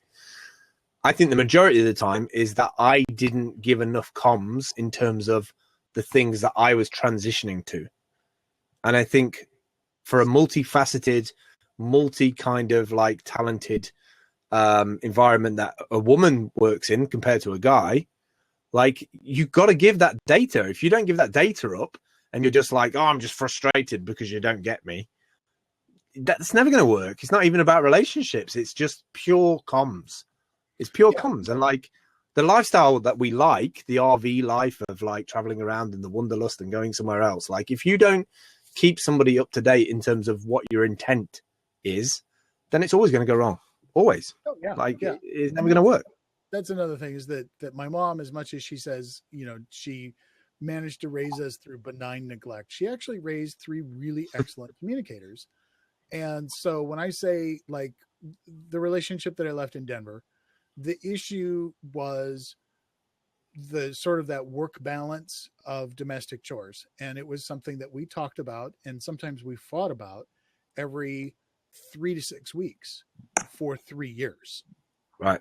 And after 3 years of fighting about it, I was like, you know what? I'm just done fighting about this. If I can't live with you in 800 square feet, I'm certainly not going to be able to live with you in 300 square feet. Right. And so she was like, okay, I can accept that. I like my job anyway. I'll get an apartment and it'll be cool. Yeah. I think the world that we live in now where we have access, we can almost be anonymous in terms of, our desires and wants and needs. Literally, we have apps for the things that we want to be able to do in life now. We didn't have smartphones in our pockets that allowed us to be so distracted and connected and disillusioned at the same time, all at the same time. That's never happened before. So now you're expecting relationships to work on top of that. We might be in a golden era of technological advancement in terms of connecting with each other, but we are a million miles away from engagement. We are a million miles away from engaging each other on a sort of one-to-one level in terms of who and what and what we're meant to do for each other in our little collective universe. And that's what we need to work on. We've got the tools now. It's high-tech, low-touch society. So it's, we feel more comfortable doing it this way. And now the younger generation, that's all they know. So for them to even have a normal conversation with somebody or to try to actually walk up to somebody in a bar. So someone like you, John, that's more of an introvert, this part is easy for you to go online and to do all that. But truly, that connection of seeing someone eye to eye or meeting them in a venue where you both have the same thing in common, like a 20-hour Star Wars marathon. That's a great place. To someone that also likes Bojangles. I mean, come on, this is your soulmate. You found her. Like that's I think great. I think you should get married. I think you should live stream the wedding. I think we're all set for Blab, right? Like, let us know when it is. I'll stick it in the diary. 100%. I kind of have a feeling that we have each met the person that we are going to eventually spend our lives with. It's a matter of each of us getting over and dealing with the baggage that we have left over from previous relationships and having that time to, at this point, we're on the same page. We're going to hang out. We're going to spend time together. and we're going to take it day by day, week by week, and we'll review in a week, and then we'll review in a month. And we're both huge communicators and incredibly blunt. And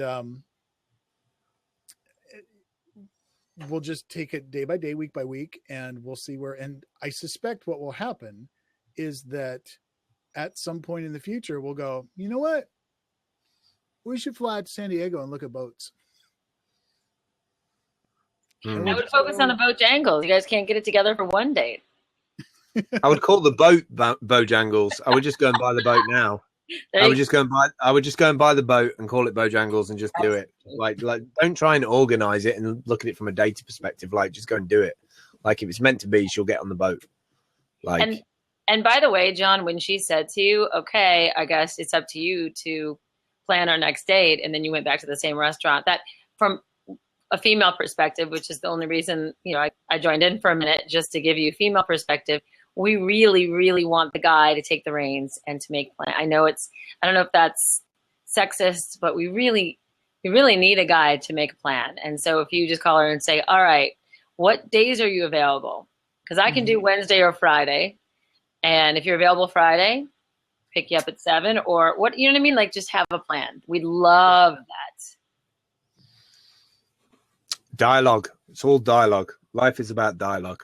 Like, female, male, whatever it is. Like, going back to the same place after doing 20 hours, I'm not into that.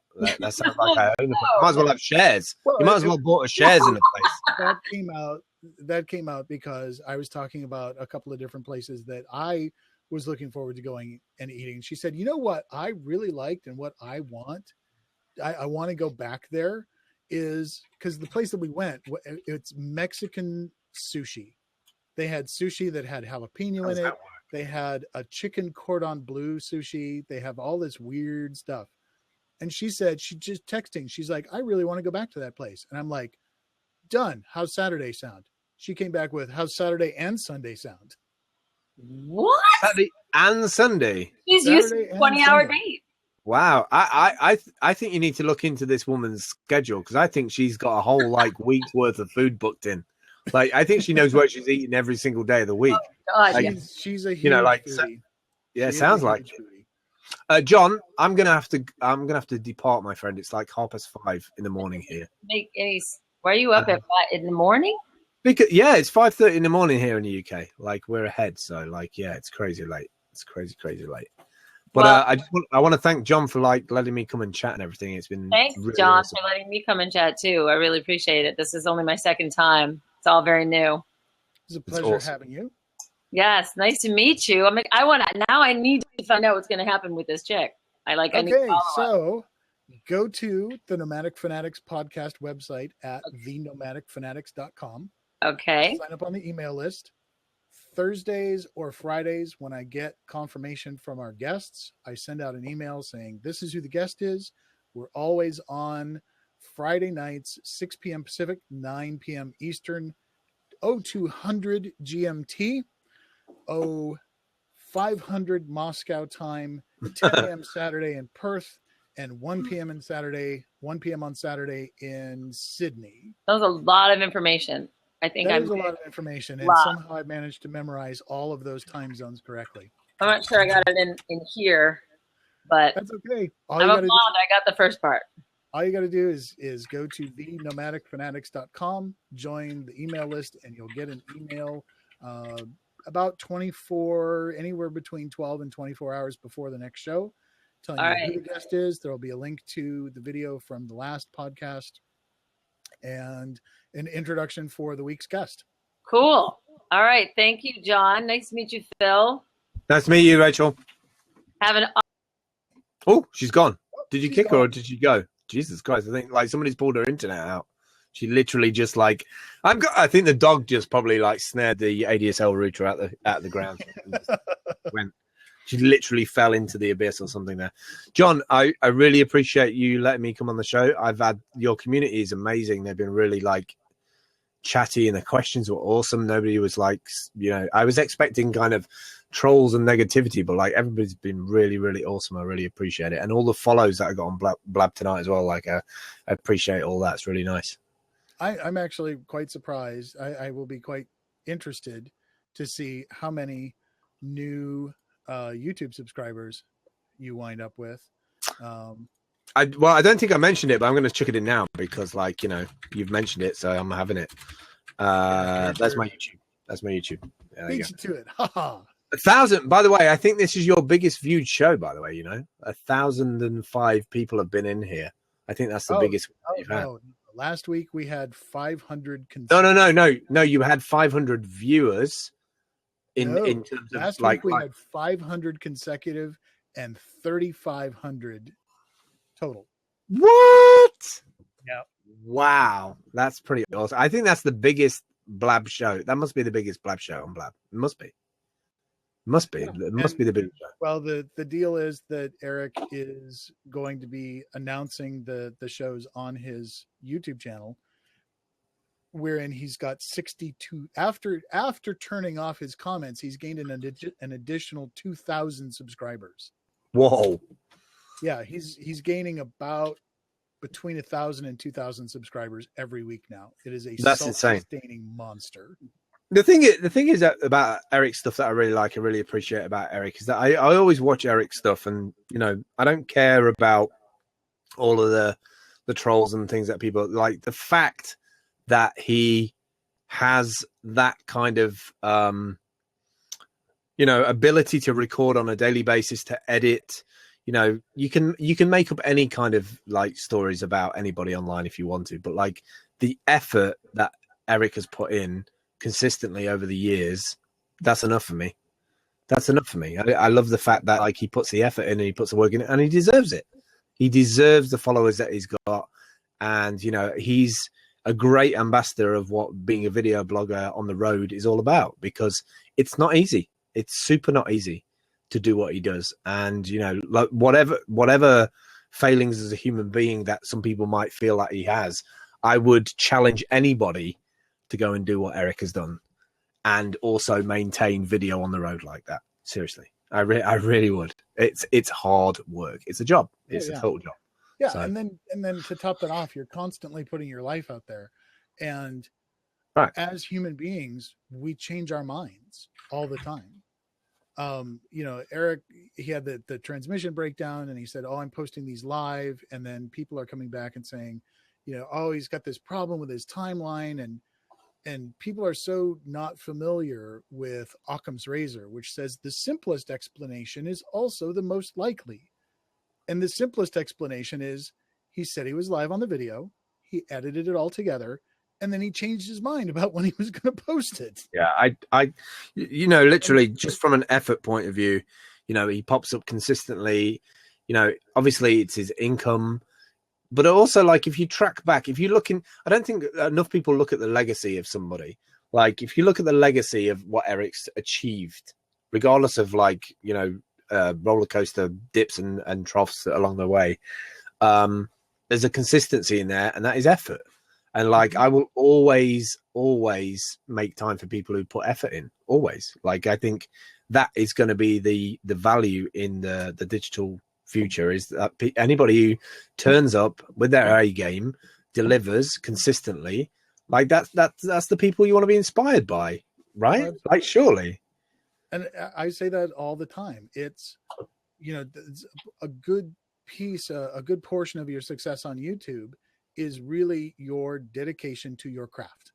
Right. You know, are you willing to spend a little money and spend a lot of time failing, doing stupid, making a video that you put pieces of all 5 takes together and turn that out? Because that was funny. That was funny stuff. I like that. Everybody loved but that. It was also like, for an introvert, that was super brave. Like that's almost like a turning point for an introvert as well, though. That the fact that you even allowed to put that forward, that was huge. It comes from my experience in the entrepreneurial world. All the entrepreneur bloggers that I've been following, and you know, you are an inspiration to me because you've got so many irons in the fire, and you are not afraid to fail. Zero. How can I be? Like, I've already won. That's the thing. I've already won. I've done the best thing that I will ever do, and that is to produce a incredible daughter who will go on and do amazing things on the planet herself. Like I've already won. Like people talk about success and achievement. Like the reason why I don't need to be validated by anybody or like, you know, I have to prove myself is or any of that stuff is because I've already achieved what I needed to achieve. And that is I turned up, I was present, and I've been consistent, especially when it comes to my daughter. And I'm looking forward to watching that girl in the next sort of 7 or 8 years grow up to be this young woman who will go off and do some amazing stuff. Like she's the most intense, smart 8-year-old I think I've ever met. And like a lot of dads, I don't think can say that. Like she's one of the best. She's my favorite human being on the planet. Put it that way. I've watched the videos where you guys are hanging out and going and doing stuff like the little miniature ropes course, like the course, yeah, all that stuff. I will be perfectly honest and publicly say I do not like children. I like your kid.